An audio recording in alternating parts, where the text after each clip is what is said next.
السلام علیکم ورحمۃ اللہ وبرکاتہ نحمدہ ونصلی علی رسولہ الکریم اما بعد اعوذ باللہ من الشیطان الرجیم بسم اللہ الرحمن الرحیم رب اشرح لی صدری ویسر لی امری واحلل عقدۃ من لسانی یفقہوا قولی آمین یا رب العالمین۔ تفسیر آیت نمبر 77 سے سورہ توبہ۔ فَعَاقَبَهُمْ تو اس نے سزا دی انہیں نفاقاً نفاق ڈال کر فی قلوبہم ان کے دلوں میں الی یوم ایک دن تک یلقونہ وہ ملاقات کریں گے اس سے یا وہ ملیں گے اس سے بما بوجہ اس کے جو اخلفو انہوں نے خلاف کیا اللہ سے ماں جس کا وعدہ انہوں نے وعدہ کیا تھا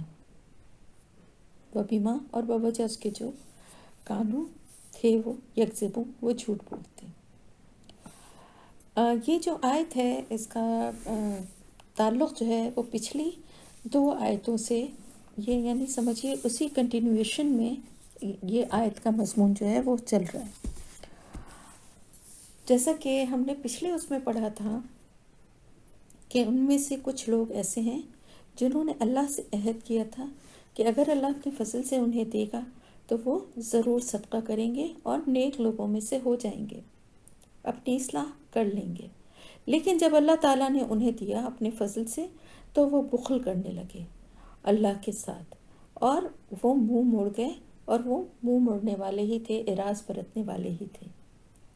تو ان کی اس حرکت کی سزا میں اللہ پاک نے انہوں نے جو یہ کام کیا، جو یہ رویہ تھا ان کا، اس کی وجہ سے اللہ نے ان کے لیے عذاب رکھا ہے۔ عاقبہم جو ہے نا، عقب کہتے ہیں پیچھے سے، پیچھا کرنے والا عذاب۔ آپ اپنے پچھلی آیات میں سورہ بقرہ میں بھی اور کئی دفعہ پڑھا ہے نا کہ عاقبکم، ہم نے پڑھا تھا کہ تمہاری ایڑی، یعنی اپنی ایڑیوں کے بل پھر جاتے ہیں، تو کیونکہ وہ بھی پیچھے ہوتی ہیں نا، تو ایسا عذاب یہاں پر جو اللہ پاک فرما رہا ہے نا، یعنی عاقبہم عذاب ہے ایسا جو کہ ان کے پیچھے ہی لگ گیا ہے، جو ان کا پیچھے چھوڑے گا ہی نہیں، انہیں چمٹ گیا ہے، اور وہ ہے نفاق کا عذاب۔ ان کے دلوں میں اللہ نے نفاق ڈال دیا ہے جو کہ کبھی بھی دل سے ان کے نہیں جائے گا، یہاں تک کہ یہ اللہ کے سامنے حاضر ہو جائیں گے۔ کس دن؟ جس دن کے اللہ کے سامنے سب کو حاضر ہونا ہے، یعنی آخرت کا دن جو ہے، اس دن تک یہ منافقت ان کے دلوں میں موجود رہے گی۔ بات یہ کہ اللہ سے وعدہ خلافی، اللہ سے جو نافرمانی کرتے ہیں، اللہ سے کیا گیا عہد پورا نہیں کرتے، تو پھر اس کا نتیجہ جو ہے اس میں سزا بھی اتنی ہی بڑی ہے، اتنی ہی بڑی سزا اللہ پاک ان کو دیتا ہے، ان لوگوں کو، کہ ان کے دلوں میں نفاق کو اور پکا کر دیتے ہیں۔ یعنی جو نفاق کی راہ پہ چل رہا ہے، منافقت کر رہا ہے نا، پھر اللہ پاک اس سے نیکی کی توفیق چھین لیتے ہیں، کیونکہ ایک مستقل ایک تو لا علمی میں کوئی غلطی یا گناہ ہو جائے، یا اگر گناہ ہوا تو فوراً اس پہ ندامت اور اس کے توبہ کر کے اصلاح کر لی، لیکن اگر ایک گناہ اور وہ بھی اتنا بڑا کہ اللہ اور اس کے رسول کے ساتھ نافرمانی کر رہے ہیں، حکم عدولی کر رہے ہیں، مذاق اڑا رہے ہیں اللہ کا، اللہ کے رسول کا، نیک جو مسلمان ہیں ان کا، تو پھر اللہ پاک اس کی سزا کے طور پہ ان کے دلوں کو سخت ہو جاتے ہیں، یعنی پھر ان سے نیکی کی ہدایت اور توفیق چھن جاتی ہے، اور وہ پھر نفاق ان کے دل میں اپنا گھر بنا لیتا ہے۔ تو ان کے دلوں میں یہ موجود رہے گا بطور سزا آخرت کے دن تک۔ تو آخرت کا مطلب کیا ہے کہ ہمیشہ کے لیے یہ سزا ان کا مقدر ہو گئی ہے، کیونکہ دیکھیں جب تک وہ زندہ رہیں گے نا، ان کے مرتے کے ساتھ ہی ان کے لیے تو قیامت آ ہی گئی نا، اب ان کو اللہ کے سامنے حاضر ہونے والے دن ہی وہ اٹھیں گے۔ تو جب تک اس کا مطلب یہ ہے کہ ہمیشہ کا عذاب ہے، اور جب اس وقت تک جب تک ان کی زندگی ہے یہ عذاب ان کے ساتھ چمٹا رہے گا، کہ اللہ کے ساتھ وعدہ خلافی کرنے کی سزا ہے، کیونکہ انہوں نے اللہ سے خود ہی وعدہ کیا تھا، ایسے وعدے کیے تھے۔ بعض دفعہ ایسا ہوتا ہے کہ لوگ بڑے بڑے دعوے بڑے بڑے وعدے کر لیتے ہیں کہ اگر ہم کسی کو دیکھتے ہیں تو کہتے ہیں جی ہمارے پاس تو ہے نہیں، ورنہ ہوتا تو دیکھتے ہم کیا کرتے، ہم تو اس سے بھی زیادہ کرتے ہیں، ہم تو یوں کر لیتے۔ لیکن اللہ پاک ہمیشہ تو نہیں لیکن اکثر ایسا ہوتا ہے کہ ان کو آزمانے کے لیے انہیں سب کچھ دے بھی دیتا ہے، اور اس وقت پھر یہ ان کی آزمائش ہوتی ہے کہ وہ کیا کرتے ہیں۔ اگر وہ واقعی وہی کرتے ہیں جبکہ اللہ سے انہوں نے وعدہ کیا تھا، اور اسی طرح سے اللہ کے مال کو اور اللہ کی نعمتوں کو لوگوں کے بھلائی کے لیے خرچ کرتے ہیں، تو پھر اس میں اللہ اور برکت بھی دیتا ہے اور ان کے لیے بھی بہترین اجر و ثواب ہے۔ لیکن اگر یہ صرف دوسروں کو نیچا دکھانے کے لیے جلن میں اس طرح کی باتیں کی جا رہی ہوتی ہیں کہ ہمارے پاس ہوتا تو ہم بھی یہ کر لیتے، ایسی کون سی بڑی بات ہے، اور پھر جب ملے تو نہ کرنے پہ پھر اللہ کا عذاب آتا ہے۔ یہاں پر میں یہ اس پہ ایک آپ لوگوں کو واقعہ سنانا چاہوں گی جو کہ ان آیات سے ریلیٹڈ ہے، اور یہ آیات جو ہیں اس کا آپ سمجھیے ایک طرح سے پس منظر میں وہ واقعہ بھی ہے۔ ابن کثیر میں یہ واقعہ آیا ہے کہ ایک صحابی تھے، ثعلبہ بن حاتب انصاری، سے عین لام بے اور ہے گول والی، ثعلبہ بن حاتب، ہے حلوے والی ہے الف توئے بے، ثعلبہ بن حاتب انصاری، ان کے بارے میں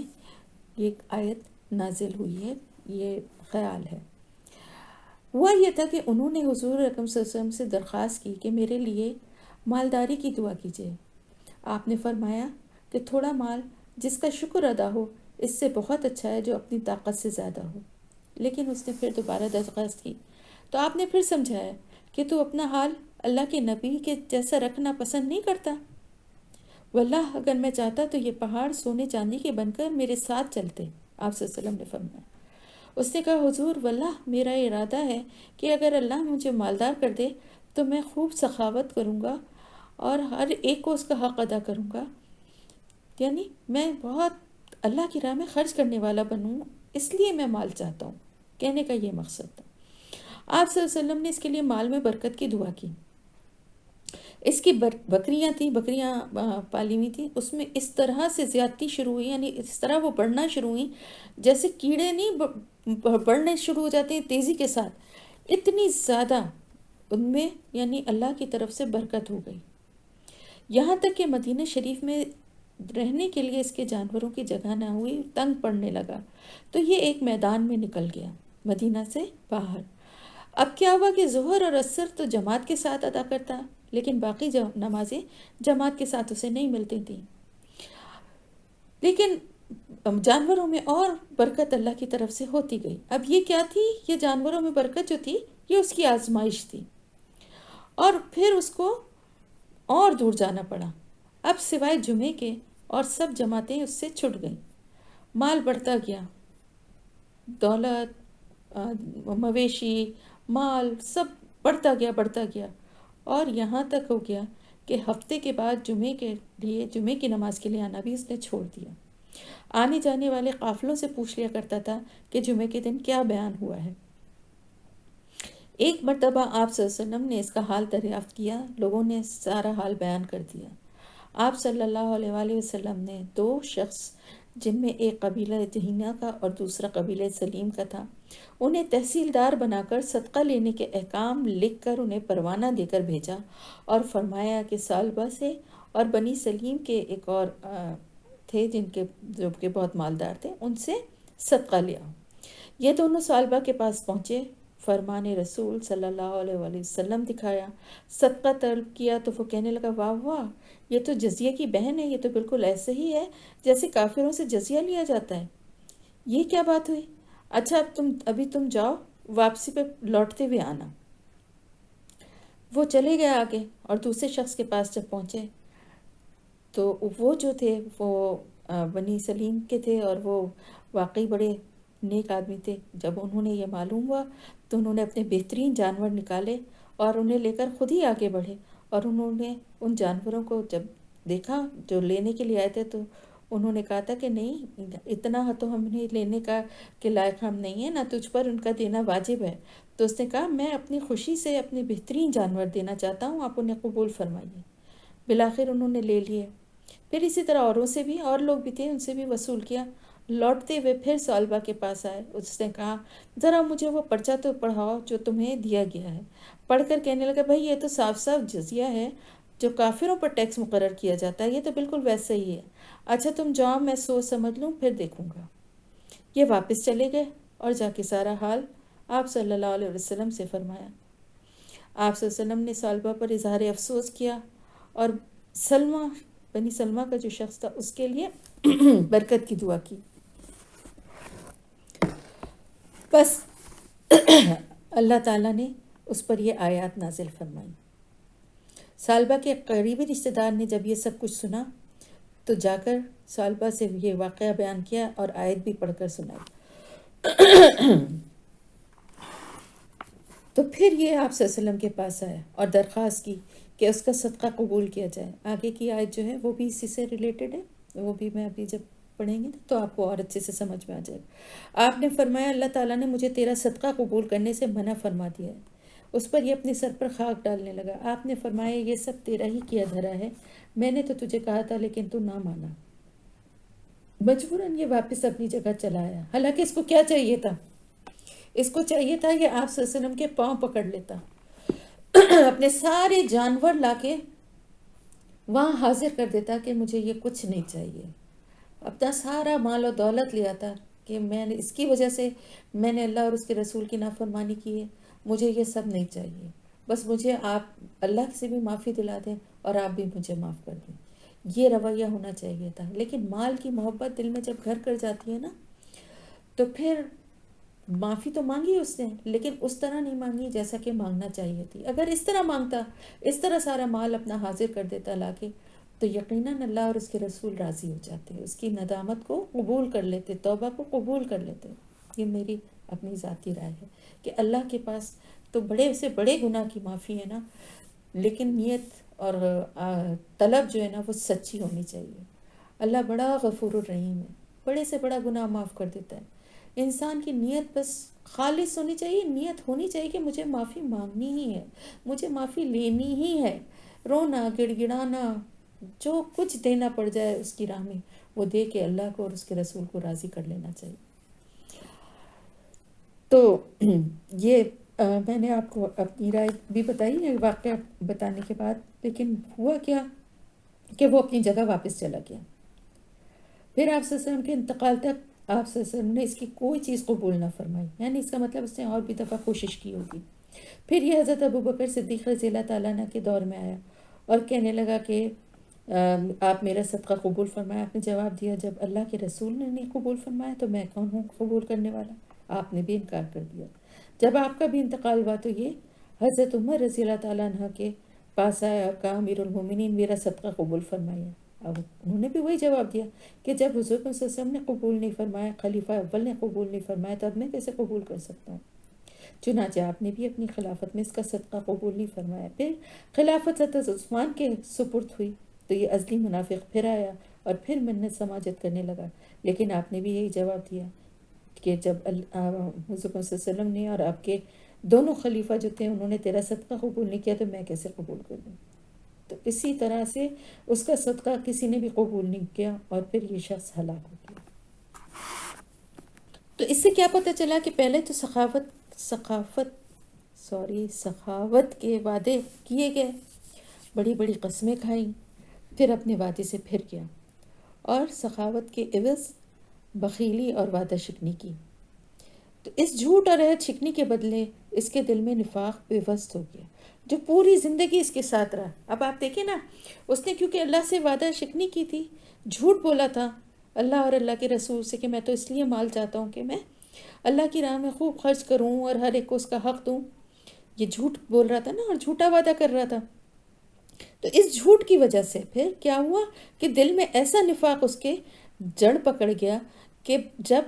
ندامت بظاہر دکھانے کے لیے وہ آیا بھی تو دل سے نہیں تھا، ورنہ پھر وہ ندامت ہوتی۔ ابھی ہم آگے ندامت کا اور واقعہ بھی آپ دیکھیے گا کہ کچھ ایسے اشخاص تھے جو جنگ میں نہیں گئے تھے، بغیر کسی شرعی عذر کے نہیں گئے تھے، لیکن وہ منافق نہیں تھے، سچے مومن تھے، اپنی سستی، کاہلی یا اور کچھ باتوں کی وجہ سے وہ نہیں گئے تھے۔ پھر انہوں نے کیسی ندامت تھی اور انہوں نے کیسی معافی مانگی اور کیسی سزا کاٹی، یہ بھی آپ آگے پڑھیے گا تو آپ کو اندازہ ہوگا کہ جب کبھی بھی کوئی بات ایسی ہو جاتی ہے جس سے ہمیں پتہ ہے کہ اللہ ہم سے ناراض ہو گیا ہے، یا ہم نے اللہ کی رضا کے خلاف کوئی کام کیا ہے، اللہ کے کسی حکم کی نافرمانی کی ہے، تو دل میں احساس ندامت لے کے اللہ کے سامنے سجدے میں گر جائیں، گڑ گڑا کے رو رو کے دعائیں مانگیں، اور بس مانگتے ہی رہیں جب تک کہ دل میں ایک اطمینان نہ ہو جائے۔ یہ اطمینان اس بات کی گارنٹی ہے کہ آپ کی توبہ قبول ہو گئی ہے، تو وہ چاہے ایک دن لگے۔ دیکھیں شیطان کا کیسا وہ ہوتا ہے، گلا تقریباً ٹھیک ہو گیا لیکن آج تفسیر کر رہی ہوں تو پھر سے مجھے تکلیف ہو، سوری۔ تو پکی اور اصلی توبہ اسی وقت ہوتی ہے جب انسان دل سے پورا آمادہ ہو اور ہر طرح سے اس کا ازالہ کرنے کے لیے تیار ہو، لیکن کیونکہ اس نے تو ایک اتنی بڑی نافرمانی کی تھی نا، تو پھر اب دیکھیں آپ کو پتہ ہے نا کہ حدیث میں آیا ہے کہ منافق کی 3 علامات ہیں: جھوٹ بولے تو اس کے جب بات کرے تو جھوٹ بولے، وعدہ کرے تو اس کے خلاف کرے، اور جب امانت سونپی جائے تو خیانت کرے۔ تو یہ تینوں باتیں جو ہے نا، یہ منافق کی نشانی ہے، ان سے بچنا چاہیے۔ اگر ان میں سے کوئی بھی ایسی بات ہے کہ جو کسی میں موجود ہے یا کسی حد تک موجود ہے، تو پوری کوشش کریں کہ اس کو اپنی زندگی سے نکال دیں۔ اور یہ تو عام لوگوں سے بات ہو رہی ہے نا، کہ عام لوگوں میں بھی آپس میں بھی جھوٹ نہ بولے، وعدہ خلافی نہ کرے، امانت میں خیانت نہ کرے، کجا یہ کہ اللہ اور اس کے رسول سے۔ تو یہ واقعہ میں آپ کو ضرور بتانا چاہتی تھی، اس لیے کہ یہ ایک بڑا سبق آموز مجھے واقعہ لگا کہ دیکھیں بڑے بڑے دعوے اور بڑے بڑے وعدے اللہ سے کر لیے جاتے ہیں، لیکن ہوتا کیا ہے؟ اب آپ دیکھیں، ہم نے پاکستان جو ہمارے بزرگوں نے بنایا، تو پاکستان بنانے والوں کا نعرہ کیا تھا؟ پاکستان کا مطلب کیا؟ لا الہ الا اللہ۔ کیوں یہ نعرہ تھا؟ اس لیے کہ مسلمان چاہتے تھے کہ ایک ایسی جگہ جہاں وہ اسلام کا بول بالا کریں، اللہ کا نافذ کردہ جو دین ہے اس کے مطابق اس ریاست کو چلائیں، اللہ اور اس کے رسول کی سنت پہ عمل کرتے ہوئے قوانین بنائیں، اور لوگوں کے ساتھ جو معاملات ہیں ان کو اس کے حساب سے اس پہ چلیں۔ لیکن ہوا کیا؟ اس وعدے کے خلاف کیا گیا، جس کی وجہ سے کیا ہوا ہے؟ پوری قوم، آپ دیکھیں کہ پوری قوم کے اوپر اللہ کی طرف سے کیسی سزا ہے۔ جھوٹے ہم، منافق ہم، دھوکے باز ہم، یہ ہماری قوم ہے نا۔ اگر انڈیویجولی طور پہ میں نہیں کر رہی، آپ نہیں کر رہی، لیکن ہم ایک قوم کے طور پہ کس نام سے جانے جاتے ہیں؟ کیا تشخص ہے ہمارا؟ ایک دھوکے باز اور بیمان قوم کا، جو ہر چیز کے لیے پہلے کوئی چور راستہ نکال لے۔ آپ دیکھیں زیادہ پرانی بات نہیں ہے، آپ لوگوں کو بھی یاد ہوگا اور مجھے بھی یاد ہے، ہم لوگ چھوٹے تھے، ملاوٹ اس وقت بھی ہوتی تھی، لیکن ملاوٹ کیسی ہوتی تھی؟ کالی مرچوں میں پپیتے کے بیج مکس کر دیے، لال مرچیں پسی ہوئی ہیں، تو اکثر ایسا ہوتا تھا کہ امی کہتی تھی کہ دیکھو وہ لال اینٹیں جو ہے نا پیس کے وہ ملا دیتے ہیں، چاولوں میں کنکر پتھر زیادہ ڈال دیتے تھے وزن بڑھانے کے لیے۔ یہ بیمانیاں ہوتی تھیں، یہ ایسی بیمانیاں تھیں جس سے کسی کو، بیمانی تو خیر بیمانی ہی ہے، لیکن اس وقت اس بیمانی کو اتنا بڑا نہیں سمجھا گیا۔ نتیجتاً کیا ہے؟ آج حرام اور حلال کی تمیز بھی اٹھ گئی ہے، کیا کھلا رہے ہیں لوگوں کو، کیا ملاوٹ کر رہے ہیں۔ اور آپ دیکھیں جنرلی، آپ بیہیویئر دیکھیں اس پوری قوم کا کیا ہے، ہر شخص جھوٹ بول رہا ہے، الیکٹریشین ہے، پلمبر ہے، مرغی والا ہے، گوشت والا ہے، مزدور ہے، چوکیدار ہے، ہر شخص جھوٹ بول رہا ہے۔ اور افسوس کی بات یہ ہے کہ بعض ایسے موقعوں پہ جھوٹ بول رہے ہیں جہاں جھوٹ کی ضرورت ہی نہیں ہے۔ ایک صاف اور سیدھی بات کرنے سے کام ہو سکتا ہے، لیکن جھوٹ بول رہے ہیں، اس لیے کہ یہ نفاق جو ہے نا دلوں کو چمٹ گیا ہے۔ اب بہت کوشش کرنی چاہیے اللہ سے توبہ. اچھا کوئی اس کو گناہ بھی نہیں سمجھتا, کوئی اس کو برائی بھی نہیں سمجھتا, کوئی جھوٹ کو جھوٹ ہی نہیں سمجھتا. اگر آپ کسی سے یہ کہیں نا کہ بھائی تم نے مجھ سے کہا تھا, وعدہ کیا تھا کہ میں کل اس وقت آ جاؤں, تو وہ کبھی یہ نہیں کہے گا ارے بس کیا بتاؤں وہ یہ ہو گیا تھا فلانا, وہ کام آ گیا تھا. بھائی تم مجھے ایک فون پہ اطلاع کر سکتے تھے, بس مجھے موقع ہی نہیں ملا, بس میں جیسے ہی وہ ہوتا تو میں آ جاتا اور میں کر دیتا. یہ بات کوئی سچ نہیں بولتا. اکثریت 98% میں نے لوگوں کو دیکھا ہے, چاہے وہ کسی بھی پروفیشن سے ہوں, وہ غیر ضروری جھوٹ بولتے ہیں. کبھی کبھی مجھے حیرت ہوتی ہے اس بات پہ کہ یہاں پر جھوٹ بولنے کی ضرورت کیا تھی. لیکن جب میں نے یہ آیات پڑھی نا, یقین کریں میرے رونگٹے کھڑے ہو گئے کہ اللہ کے عذاب کی یہ بھی ایک شکل ہے کہ یہ باتیں جو ہیں یہ عذاب کی طرح اس قوم کو چمٹ گئی ہیں, اور اب سب کو اجتماعی طور پہ بھی اور انفرادی طور پہ بھی اللہ سے خوب خوب گڑ گڑا کے معافی مانگنا چاہیے اور اپنی اصلاح کرنی چاہیے, تب کہیں جا کے ہم اس عذاب سے نکلیں گے. صرف ایک شخص یا دو شخص اس طرح کی باتیں کر کے اب توبہ کر لیں تو پوری قوم کا معاملہ حل نہیں ہوتا. دیکھیں ایک بہت بڑا گروپ ہے لوگوں کا جو قوم بنتی ہے. آپ دیکھیں تعصب ہمارے یہاں ہے, نسلی برتری ہمارے یہاں ہے, کیا کون سی چیز ہے, کون سی برائی ہے جو ہمارے یہاں نہیں ہے. کیا یہ وہی پاکستان ہے جس کا خواب دیکھا تھا, جس کا وعدہ کیا گیا تھا, اس عہد کو پورا کیا گیا ہے؟ نہیں. تو پھر عہد کو, اللہ سے کیے گئے عہد کو پورا نہ کرنے کی سزا کیا ہے وہ آپ کے سامنے ہی ہے. تو اب آپ یہ تو ایک میں نے آپ کو ایک بڑی مثال دی ہے, چھوٹی مثال اب آپ کو اپنی زندگیوں سے دوں. اپنی زندگی میں کبھی کسی سے وعدہ کریں, کبھی کوئی قسم کھائیں, خاص طور سے کوئی اللہ سے کوئی وعدہ کریں, نظر نیاز مانتے ہیں نا, منتیں, نظر نیاز نہیں سوری منت, جیسے منت مان لیتے ہیں نا, یہ کام ہو جائے گا تو میں یہ کر دوں گی, یا یہ کروا دوں گی, یا اتنے مسکینوں کو کھانا کھلاؤں گی, یا اتنی دفعہ یہ پڑھوں گی.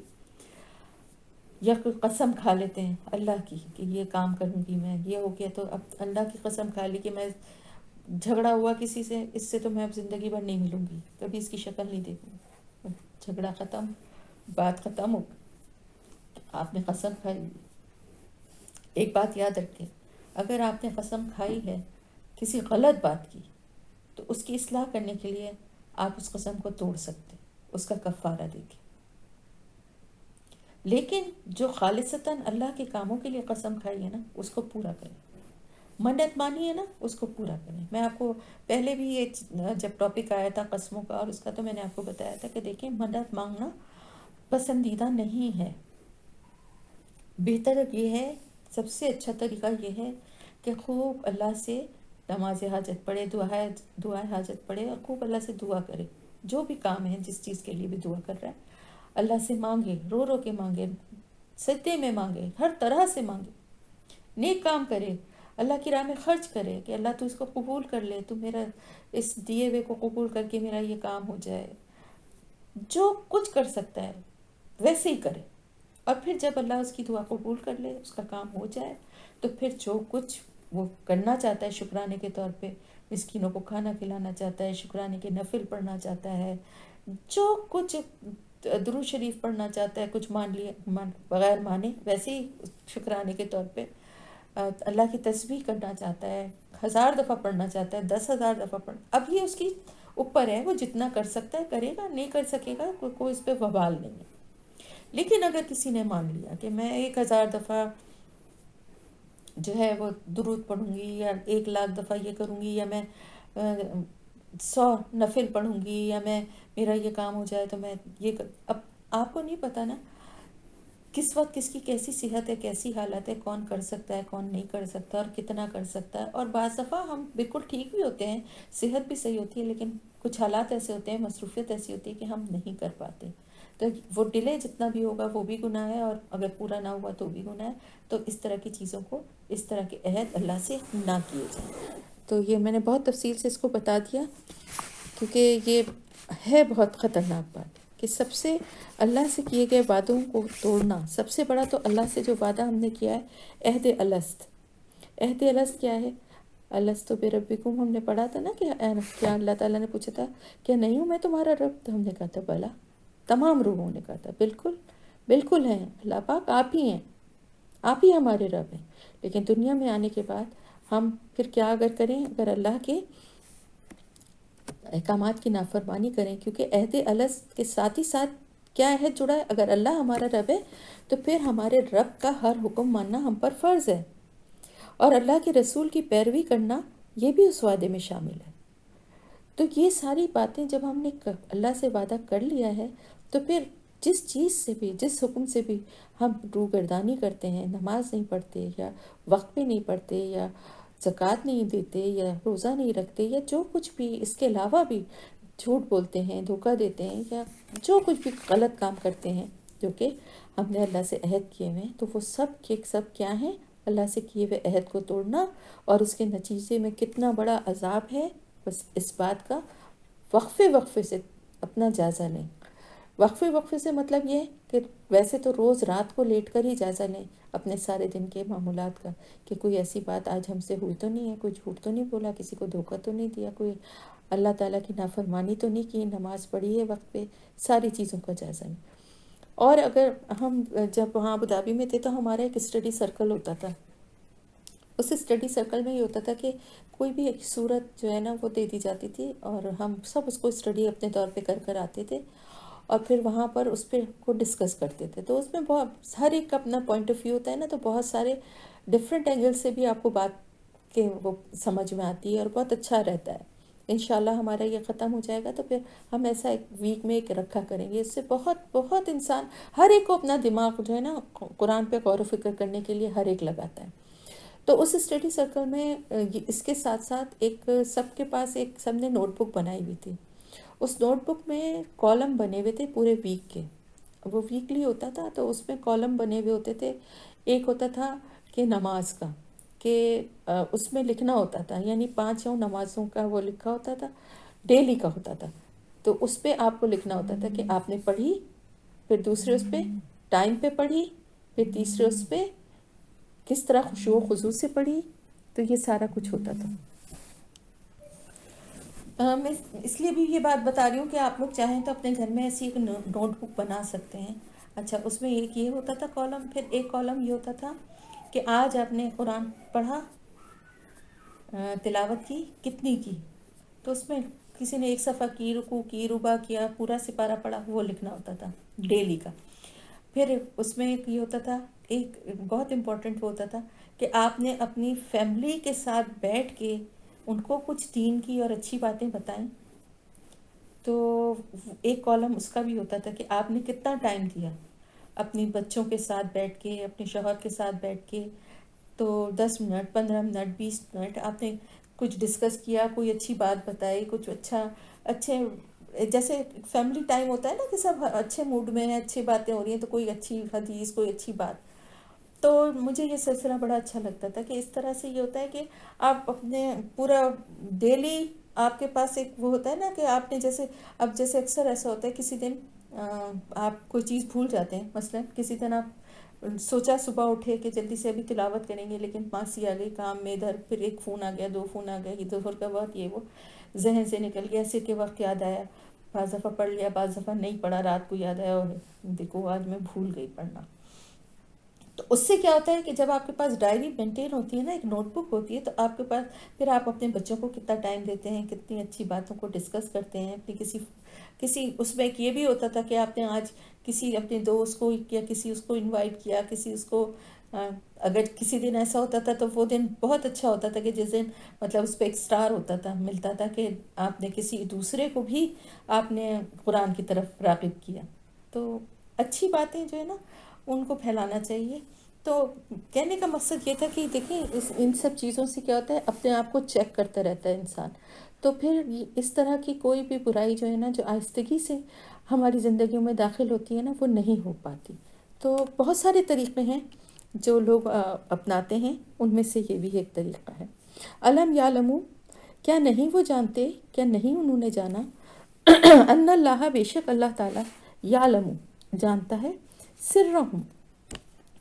ان کے اسرار، ان کے راز، ان کی چھپی ہوئی بات کو، جیسے پر اسرار ہوتے ہیں نا، چھپا ہوا جو پتہ نہیں ہوتا، دکھائی نہیں دیتا، تو ایسے راز جو ان کے دل میں چھپے ہوئے ہیں ان کو بھی اللہ بہت اچھی طرح جانتا ہے۔ وَنَجْوَاهُمْ اور ان کی سرگوشیاں، وَأَنَّ اللَّهَ اور بے شک اللہ تعالیٰ علام الغیوب غیب کو جانے، غیبوں کو جاننے والا ہے۔ تو یہاں پر اللہ تعالیٰ فرما رہا ہے کہ جو اس طرح کے کام کرتے ہیں، یعنی ایسے عہد کرتے ہیں، اور وہ دل میں ان کی نیت کیا ہوتی ہے، کیونکہ اچھا اس آیت کا اگلا حصہ تو رہ گیا تھا کہ اس وجہ یہ ہے ان کے اس نفاق کو جو ان کے دلوں میں گھر کر گیا ہے کہ اللہ سے انہوں نے جو وعدہ کیا تھا اس کے خلاف کیا انہوں نے، اور وہ جھوٹ بولتے ہیں، جھوٹ بولنے والے ہیں، یعنی پہلے تو اللہ سے وعدہ جو کرتے ہیں اس کو توڑ دیتے ہیں، پھر منتیں قسمیں کھا کھا کے منتیں کرتے ہیں، آ کے آپ صلی اللہ علیہ وسلم کے پاس آ کے اور قسمیں کھاتے ہیں جھوٹی سب۔ تو اس کی وجہ کیا ہوتی ہے کہ کرنا کچھ بھی نہیں ہے، لیکن آپ صلی اللہ علیہ وسلم کو اور اللہ تعالیٰ کو دھوکہ دینے کی کوشش ایک اور ہوتی ہے کہ اس جھوٹ کے ذریعے ہی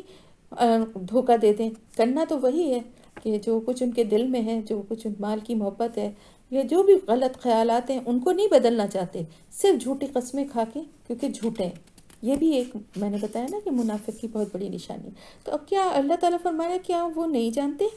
کہ اللہ تعالیٰ تو ان کے دلوں میں چھپے ہوئے راز تک جانتا ہے، اور جو وہ سرگوشیاں، خفیہ سرگوشیاں کرتے ہیں، یعنی لوگوں کے بارے میں جو آپس میں جو باتیں بناتے ہیں چھپ کے، اللہ ان سے بھی واقف ہے۔ تو جو لوگ بھی ایسے عہد کرتے ہیں، ایسے دعوے کرتے ہیں، چاہے وہ دل میں ہی کیے گئے ہوں، وہ یہ بات اچھی طرح جان لیں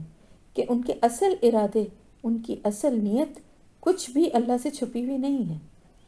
منہ سے باتیں بنا کر لوگوں کو تو دھوکہ دیا جا سکتا ہے کہ ہمارا تو یہ ارادہ ہے کہ یوں ملے گا تو ہم یوں کریں گے، لیکن اللہ تو اس وقت بھی ان کے دلوں کے حال کو جان رہا ہوتا ہے، اور ان کو نہ دینے میں بھی اللہ کی ایک حکمت تھی کہ ان کو آزمائش میں نہیں ڈالنا چاہتا تھا، لیکن انہوں نے خود مانگا، مول لیا۔ تو اللہ تعالیٰ کی ذات تو ایسی ہے کہ جو دلوں کے چھپے ہوئے رازوں کو بھی جانتی ہے اور سرگوشیوں کو بھی جانتی ہے جو کہ وہ چھپ چھپ کر کرتے ہیں، لیکن بے شک اللہ تعالیٰ غیبوں کو جاننے والا ہے۔ اللہ تو غیبوں کے علم رکھتا ہے، تو اس لیے اس سے تو چھپا ہوا کچھ بھی نہیں ہے، لیکن وہ پھر بھی کس لیے چشم پوشی کرتا ہے؟ موقع دیتا ہے کہ اگر کوئی اس طرح کے دعوے کر رہا ہے اور وہ چاہتا ہے کہ مجھے یہ سب کچھ حاصل ہو جائے، تو اللہ تعالیٰ پہلے تو دیکھیں نا، حضور صلی اللہ علیہ وسلم نے پہلے تو اسے منع کیا، لیکن اگر کوئی نہیں مانتا تو پھر اللہ تعالیٰ اس کی خواہش کے مطابق اس کو دے دیتا ہے، اور یہ بھی ایک آزمائش کی بہت بڑی شکل ہے، اور اس سے پناہ مانگنا چاہیے۔ الذین وہ لوگ جو یلمزون وہ تانا دیتے ہیں یا وہ الزام دیتے ہیں، المتوئین خوشی سے دینے والوں کو، یعنی خوشی سے جو صدقہ دینے والے ہیں، من المومنین مومنوں میں سے، فی الصدقات صدقات میں، والذین اور ان لوگوں کو بھی جو لا یجدون نہیں وہ پاتے، الا سوائے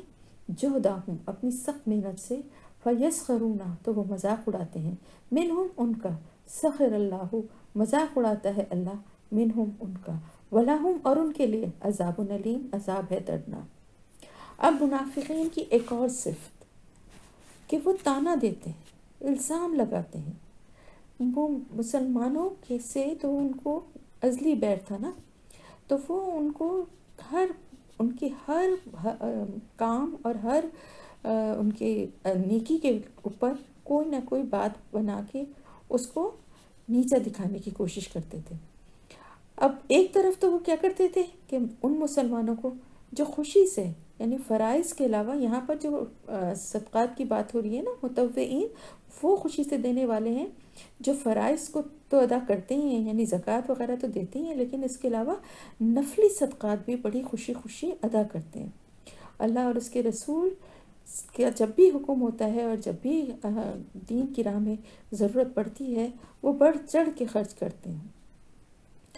اور کچھ مثالیں میں نے بتائی تھیں اور کچھ ابھی بتاتی ہوں آپ کو کہ ایسے تو وہ لوگ یعنی ان کے بارے میں کہ جو اللہ کی راہ میں بڑھ چڑھ کے خرچ کرتے تھے، تو یہ کیا کرتے تھے، ایسے مومنین کا وہ مذاق اڑاتے تھے۔ کیا کہتے تھے؟ کہتے تھے کہ یہ تو جو مالدار ہیں اور زیادہ خرچ کر رہے ہیں تو ان کے لیے کہتے تھے کہ یہ ریاکاری کر رہے ہیں، دکھاوا کر رہے ہیں تاکہ لوگوں میں بڑی ان کی واہ واہ ہو۔ دوسری طرف جو بیچارے غریب سخت محنت مزدوری کر کے کچھ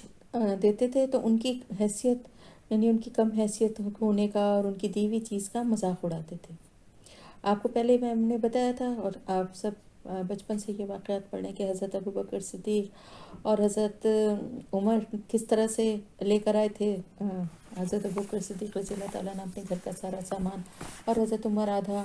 اور حضرت عثمان کا بھی ہم پڑھ چکے ہیں کہ کس طرح 900 اونٹ اور کتنے گھوڑے اور سارا مال۔ اس کے علاوہ حضرت عبد الرحمن بن عوف جو تھے وہ 4000 دینار لے کر آئے تھے دینے کے لیے۔ تو یعنی ہر طرح سے لوگ زیادہ سے زیادہ بڑھ چڑھ کے دے رہے تھے۔ اسی طرح ایک صحابی تھے عاصم بن عدی،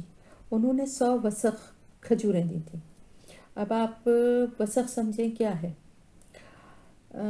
ایک وسق جو ہے نا وہ 60 سا کا ہے، صاد الف عین،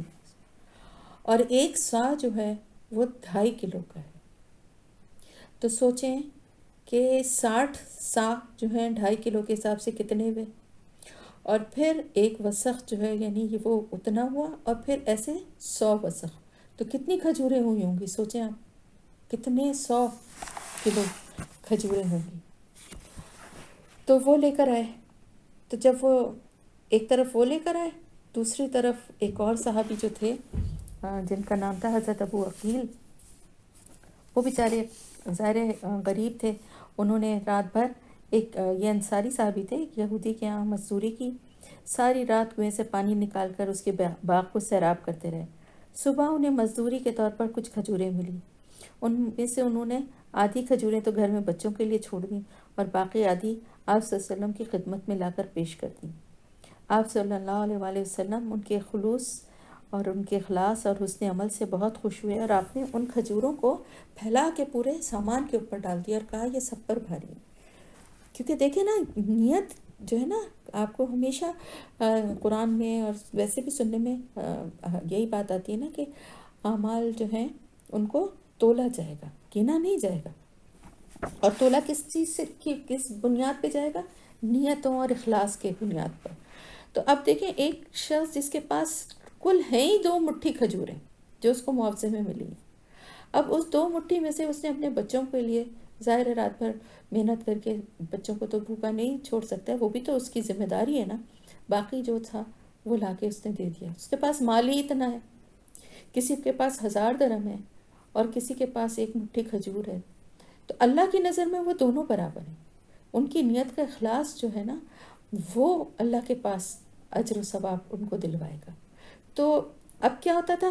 کہ جب انہوں نے آپ صلی اللہ علیہ وسلم نے وہ کھجوریں سارے مال پر بکھیر دی ان کے اخلاص کی وجہ سے، ان کی حوصلہ افزائی کرنے کے لیے، تو اس پر منافقین نے ہنسنا شروع کر دیا اور کہا کہ اس مٹھی بھر کھجور سے یہ روم کے محلات فتح کرنے جا رہے ہیں۔ تو آپ یہ دیکھیں کہ جو مالدار تھے اور اللہ کی راہ میں زیادہ سے زیادہ خوش دلی سے خرچ کرتے تھے اللہ کو اور اس کے رسول کو راضی کرنے کے لیے، تو کہتے تھے کہ یہ ریاکاری کر رہا ہے۔ اور جو غریب تھے سخت محنت مزدوری کر کے جو کچھ پاتے تھے وہ دیتے تھے، تو ان کی کم حیثیت کا اور ان کے جو کچھ وہ دیتے تھے اس کا مذاق اڑاتے تھے۔ اس سے کیا ہوتا ہے، لوگ ڈر کے مارے احتیاط کرنے لگتے ہیں، اور جو نیکی کرنے جا رہے ہوتے ہیں نا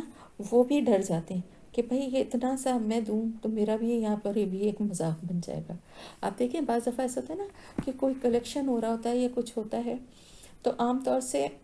ہونا کیا چاہیے کہ کلیکشن جو ہے نا وہ کسی کورڈ چیز پہ ہونا چاہیے، یعنی کسی ایسی چیز میں کہ جس میں ایک سوراخ ہو یا کوئی ایک ایسی ہو کہ اس کے اندر جو بھی ہاتھ ڈال کے ڈال دے۔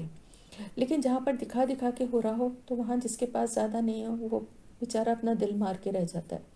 اسی طرح بعض دفعہ ایسا بھی ہوتا ہے، دیکھیں ہمیں ہر اینگل سے اس بات کو دیکھنا چاہیے۔ بعض دفعہ ایسا ہوتا ہے کہ فرض کریں 4 دوستیں ہیں، ان میں سے ایک دوست کی اتنی حیثیت نہیں ہے، اب 3 جو ہیں وہ بہت بڑی بڑی دعوتیں اور بڑے اس پہ وہ سب کر کے اور اس کو بلا رہی ہیں اور جتا بھی رہی ہیں کہ ہم نے اتنا اس طرح کیا اور یہ، تو اس سے بہتر ہے کہ اس کو نہ بلائیں. اس کو بلانے کا مقصد کیا ہے؟ کہ اس کا دل دکھانا. وہ کر نہیں سکے گا یا ادھار قرض لے کے کرے. تو ہمیشہ یہ بات یاد رکھیں، اعتدال میں رہیں، میانہ روی کا راستہ اختیار کریں، جس سے کہ آپ کے پاس اللہ نے آپ کو بہت دیا ہے نا، اللہ کا شکر ادا کریں، اس کو اللہ کی راہ میں خرچ کریں، لیکن اپنی زندگی اور معاملات کو میانہ روی سے کریں، تاکہ دوسروں کو بھی برا نہ لگے اور وہ بھی اسی طرح سے کر کے آپ کے ساتھ بھی وہ اگر کرنا چاہیں تو وہ کر سکیں. اب آپ اتنی بڑی عظیم الشان ایک دعوت کریں تو وہ شخص جو کہ بہت محدود اس پہ کچھ کر سکتا ہے یا کرنا چاہتا ہے، تو وہ تو ڈر کے مارے چپ ہی ہو جائے گا نا کہ میں کیسے کس منہ سے بلاؤں، اور آئندہ سے وہ آپ کے آنے سے بھی انکار کر دے گا. تو ہمیشہ اس چیز کا خیال رکھیں کہ کسی کا دل نہ دکھے. حالانکہ یہ ضروری نہیں کہ ہمیشہ نیت ایسی ہی ہو کسی کو نیچا دکھانے کی ہو، لیکن پھر بھی اس بات کو ذہن میں رکھا کریں. اسی طرح بیٹیوں کی شادی کرتے وقت بھی یہ خیال رکھا کریں کہ اعتدال میں دیں. ایسا دیں کہ جس کو دیکھ کے کسی کے دل سے حسد ہی. دیکھیں، صرف کسی نے ایک بڑی اچھی بات مجھ سے کہی، اور واقعی میں نے جب جتنا اس پہ سوچتی ہوں میں کہتی ہوں کہ صرف حسد ہی نہیں، حسرت کی نظر بھی بہت بری ہے. تو کوئی حسرت کی نظر سے آپ کی بیٹی کے سامان کو دیکھے یا آپ کی دھوم دھڑکوں اور تقریبات کو دیکھیں. ایک اعتدال میں رہیں، ایسے رہیں کہ جو ہر ایک کے لیے افورڈیبل ہو. میری صرف ایک رائے ہے، مشورہ ہے، باقی آپ لوگ سب ماشاءاللہ خود سمجھدار. اسی طرح جب بھی شادیوں کا موقع ہو، چاہے بیٹوں کی ہو بیٹیوں کی ہو، ایک حد میں رہ کے کریں. ایسا اس طرح سے نہ کریں دکھاوا کہ جو کسی کا دل دکھانے کا سبب بنے. اب دیکھیں اللہ تعالیٰ کو کتنی بری لگی ان کی یہ بات کہ وہ ایک طرف تو یہ کہ وہ لوگوں پہ الزام لگاتے ہیں، یعنی کہتے ہیں کہ ریاکاری کر رہے ہیں، دکھاوا کر رہے ہیں، بڑا نیک بننے کے لیے لوگوں کے سامنے خرچ کر رہے ہیں. اور ساتھ ہی ساتھ وہ لوگ جو بیچارے بہت جن کے پاس محدود ہوتا ہے اور وہ اس میں سے خرچ کرنے کے لیے آتے ہیں تو ان کا مذاق اڑاتے ہیں. اللہ کو یہ بات سخت ناپسند ہوئی، اور اللہ پاک نے کیا فرمایا؟ ایسے لوگوں کے لیے کتنا دردناک عذاب ہے جو کہ مذاق اڑاتے ہیں، اور ان کے اس مذاق اڑانے پہ اللہ ان کا مذاق اڑاتا ہے. آپ دیکھیں اللہ کی ذات تو بالاتر ہے ان سب چیزوں سے کہ وہ کسی کا مذاق اڑائے، لیکن جواباً، کیونکہ دیکھیں جیسا عمل ہے اس کی سزا ویسی ہی ہے. تو یہ جو مذاق اڑا رہے ہیں سیدھے معصوم مومنین کا، جو بہت خلوص نیت سے اللہ کی راہ میں کچھ دینا چاہتے ہیں لیکن ان کے پاس اتنے وسائل نہیں ہیں، وہ چھوٹی موٹی چیز لاتے ہیں جو کچھ بھی ان کے پاس ہے جو وہ پاتے ہیں، تو اس پہ ان کا مذاق اڑانا اللہ کو اتنا سخت ناپسند ہوا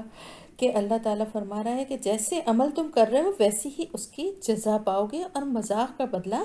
مذاق سے ہی دیا جائے گا. حدیث میں آتا ہے کہ جنت کا دروازہ کھولا جائے گا اور کہا جائے گا ان منافقین سے کہ آؤ جنت میں آؤ، اور وہ بے چینی سے دوڑتے ہوئے آئیں گے کیونکہ انہیں یقین نہیں ہوگا کہ ان کو جنت میں جگہ مل سکتی ہے. اپنے اعمال اور اپنے کرتوت تو وہاں سب دکھا دیے جائیں گے نا، اور دنیا میں بھی احساس ہوتا ہے، لیکن اگر نہیں بھی ہے تو وہاں تو سب پتہ چل ہی گیا جائے گا نا. تو وہ بھاگتے ہوئے آئیں گے، لیکن جیسے ہی قریب پہنچیں گے دروازہ بند کر دیا جائے گا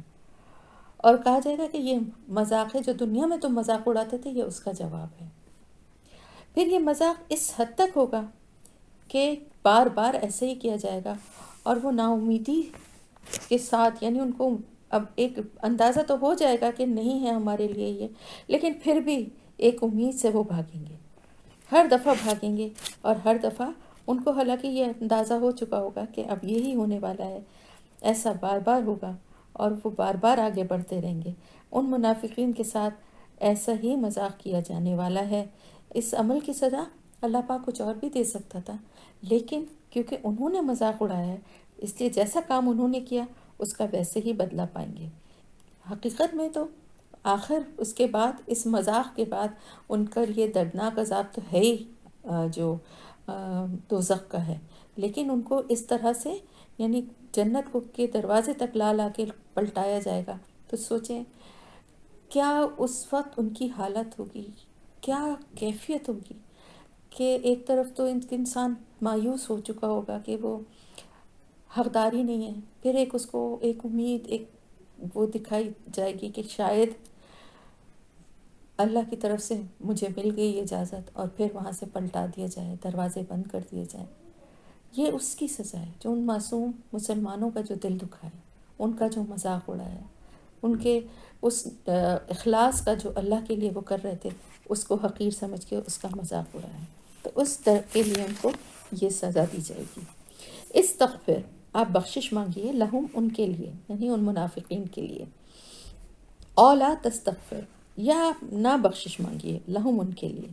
ان اگر تستغفر آپ بخشش مانگیں گے، لہم، ان کے لیے، 70 مرتن بار، فلن پس ہرگز نہ، یغفر اللہ معاف کرے گا اللہ، لہم، ان کے لیے، ذالکہ یہ، بیانہم بوجہ اس کے کہ انہوں نے، کفروا باللہ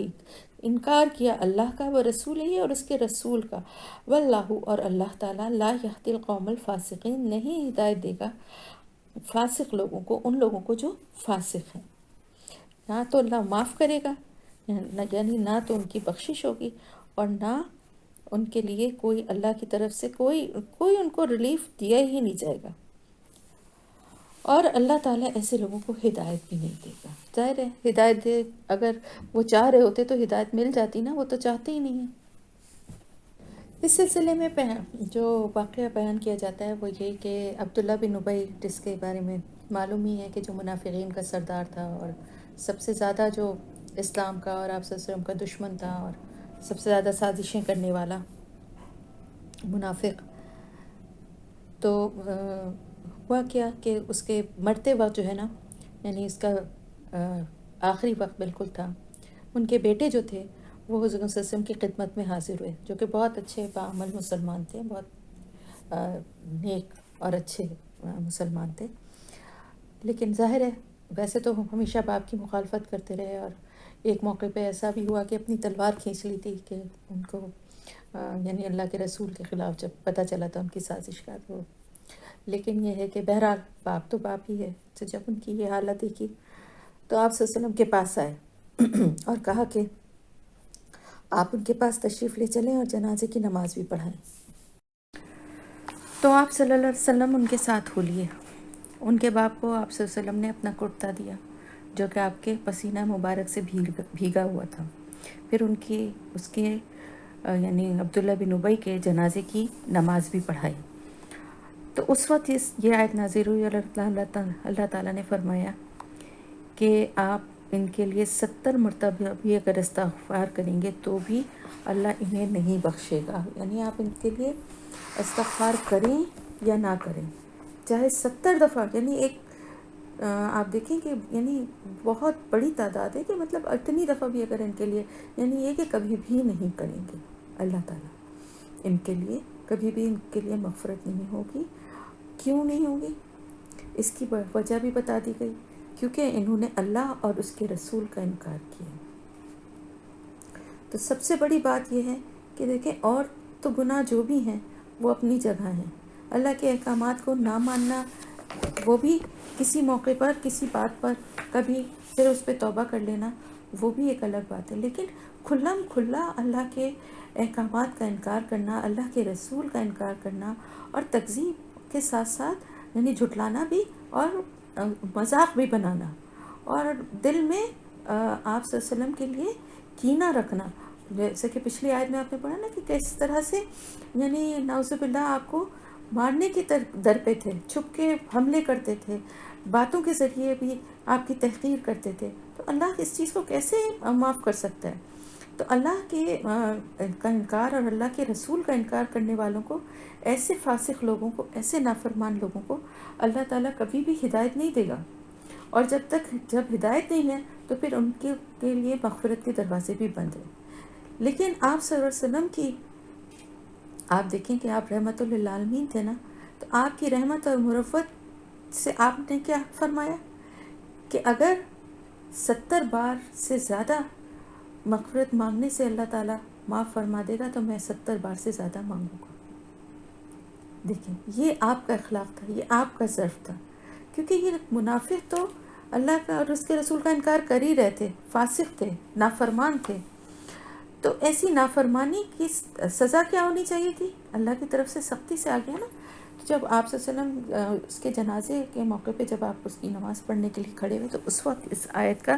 نزول ہوا تھا، اور پھر اللہ کی طرف سے یہ منع کر دیا گیا تھا کہ آئندہ سے کبھی بھی جو ہے منافقین جو ہیں ان کی نماز جنازہ نہیں پڑھی جائے گی، آگے آئے گا اس کے لیے بھی، اور ان کے لیے مغفرت نہیں کی دعا نہیں کی جائے گی۔ اب دیکھیں اس سے کیا پتہ چلتا ہے۔ پہلا سبق تو یہ کہ آپ صلی اللہ علیہ وآلہ وسلم کا ظرف، ہم دیکھیں اللہ کے رسول سے محبت کے دعوے کرتے ہیں، لیکن آپ ان کا اخلاق اور ان کی رحمت اور ان کی مروت دیکھیں، کیا اس سے کوئی سبق سیکھتے ہیں کہ اتنے بڑا دشمن، کھلا دشمن،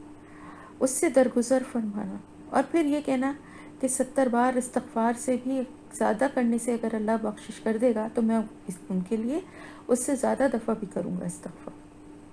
تو ہمیں کیا سیکھنا چاہیے آپ صلی اللہ علیہ وسلم کے اس رویے سے، کہ ہمیں بھی زندگی میں اگر کسی کی بات سے تکلیف ہوتی ہے، اگر کسی کا کوئی عمل ہمیں برا لگتا ہے، کوئی ہمارا مذاق اڑاتا ہے، کوئی ہمیں دھوکہ دیتا ہے، تو ہمیں بھی اس کو معاف کر دینا چاہیے۔ یہ نہیں سوچنا چاہیے کہ ہم کیوں معاف کریں، اس نے بھی تو ہمارے ساتھ ایسا کیا، بلکہ یہ سوچنا چاہیے کہ ہمیں ہمارے دین نے کیا سبق دیا۔ بڑی بڑی باتوں پہ معاف کر کے پہل کرنے والا اللہ کے پاس اس کا بڑا اجر ہے۔ تو اللہ کے رسول کی جو ہمیں سیکھنی چاہیے باتیں اللہ کے رسول کے اسوہ سے، ان میں سے ایک بہت بڑی بات یہ ہے کہ بڑے سے بڑا دشمن بھی اگر ہے تو اس سے درگزر کر دیا جائے اور معاف کر کے زندگی میں آگے بڑھ جائے۔ آپ دیکھیں جو لوگ اسی جگہ پہ کھڑے رہتے ہیں اور اسی طرح دل میں نفرت اور دشمنی رکھتے ہیں، وہ اپنے لیے ہی سب سے زیادہ اپنے کو ہی نقصان پہنچاتے ہیں۔ تو ہمارے لیے کیا کہا گیا، ایک مسلمان کے لیے کیا کہا ہے، اللہ کے رسول صلی اللہ علیہ وسلم نے فرمایا کہ 70 عذر اس کی طرف سے سوچنے چاہیے۔ اگر اس کے کسی عمل یا کسی بات سے تکلیف ہوتی ہے یا کوئی بات اس کی ایسی لگتی ہے تو اس کی طرف سے آپ خود سوچیے۔ ہم ایک عذر بھی کسی کی طرف سے سوچنا تو درکنار، بعض دفعہ کوئی بات نہیں بھی ہوتی تو ہم خود بخود بدگمانی کی بات کریٹ کر لیتے ہیں، جبکہ اس شخص کو اندازہ بھی نہیں ہوتا کہ میری اس بات کا اس طرح سے یہ مطلب نکالا جائے گا۔ پھر دوسرا ہمیں سبق بہت بڑا یہ ملتا ہے کہ اگر کسی کے عمل اچھے نہیں ہیں، کسی کے اندر منافقت ہے، اس کے دل میں ایمان کی کمی ہے، تو ہمارا استغفار، صدقے خیرات، دعائیں کچھ بھی اسے فائدہ نہیں دیں گی۔ یاد رکھیے ہمیشہ مرنے کے بعد کسی کی دعا بھی ہمارے لیے اسی وقت کام آئے گی جب ہم اپنے عمل سے بھی رجسٹرڈ ہوں اللہ کے پاس، یعنی ہم نے بھی ایمان پر زندگی گزاری ہو اور ایمان پر ہی ہمارا خاتمہ ہوا ہو۔ اگر بعض دفعہ ایسا ہوتا ہے کہ مرنے والے نے کوئی نیکی نہیں کی، نماز بھی نہیں پڑھتے تھے،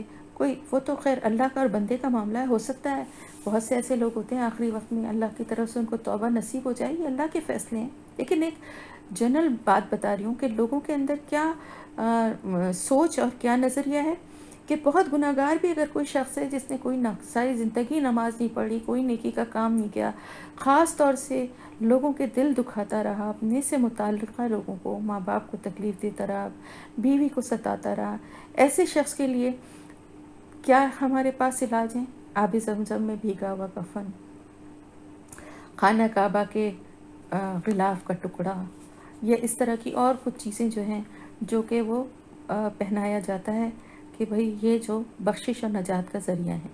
چاہے جتنا بھی گناہ گار ہو، یہ ایک گارنٹی ہے ان کی بخشش کا۔ تو آپ دیکھیں آپ صلی اللہ علیہ وسلم نے اپنا کرتا دیا تھا، اس سے بڑھ کر کیا چیز ہو سکتی ہے، جس میں آپ کا پسینہ مبارک بھی موجود تھا، لیکن اللہ نے کیا فرمایا کہ نہیں ہوگی اس کی بخشش، ان ساری کوششوں کے باوجود اس کی بخشش نہیں ہوگی۔ تو پھر یہ یاد رکھیں کہ جو کوئی بھی قرآن پڑھے جاتے ہیں نا مرنے کے بعد، یا تسبیح یا دانے بیٹھ کے لوگ پڑھ رہے ہوں، چاہے خوش دلی سے پڑھ رہے ہوں یا بے دلی سے، اور بڑا اس کو بہت بڑا ایک کریڈٹ سمجھا جاتا ہے کہ جی 7 قرآن ختم ہوئے ہیں یا اتنی لاکھ دفعہ کلمہ پڑھا گیا ہے، یہ سب اس وقت صرف فائدہ دیتا ہے جب کہ مرنے والا جو ہے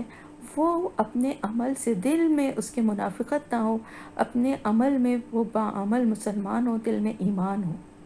ایمان نہیں ہے اگر دل میں نفاق ہے، منافقت ہے، تو پھر یہ سارا کچھ پڑھا ہوا اس کے کسی کام نہیں آئے گا۔ کتنی بھی بڑی سے بڑی شخصیت بھی ہمارے لیے اگر دعا کرے گی، لیکن ہمارے اپنے عمل اچھے نہیں ہوں گے تو کسی کی دعا کام نہیں آئے گی۔ کسی کی دعا اسی وقت ہمیں فائدہ دے گی جب ہم نے بھی اپنی زندگی میں کچھ اچھے عمل کیے ہوں اور سب سے بڑھ کر ایمان پر قائم رہے۔ تو ان منافقین کے بارے میں اللہ تعالیٰ فرما رہا ہے کہ ایسے کافروں اور فاسقوں کو اللہ ہدایت نہیں دیتا، کیونکہ ان کے دل کی برائیاں اور ان کی منافقت ان سے نیکی کی توفیق بھی چھین لیتی ہیں اور ہدایت کے راستے سے بھی دور کر دیتی ہیں۔ استغفر اللہ۔ فرح المخلفون، خوش ہو گئے پیچھے چھوڑے جانے والے، بمقعدہم، اپنے بیٹھ رہنے پر، خلاف رسول اللہ، پیچھے اللہ کے رسول صلی اللہ علیہ وآلہ وسلم کے، وکرہو، اور انہوں نے ناپسند کیا، ان کہ یجاہدو، وہ جہاد کریں، بھی اموالہم، ساتھ اپنے مالوں کے، وانفسہم، اور اپنی جانوں کے، فی سبیل اللہ، اللہ کے راستے میں، وقالو، اور انہوں نے کہا، لا تنفرو، نہ تم نکلو، فی الحر، گرمی میں، قل، کہہ دیجئے، نارو جہنم، جہنم کی آگ، اشد، زیادہ شدید ہے، حرن، گرمی میں، لو کانو، کاش کے ہوتے وہ، یفقہون، وہ سمجھتے۔ اب ایک اور برائی جو ہے وہ،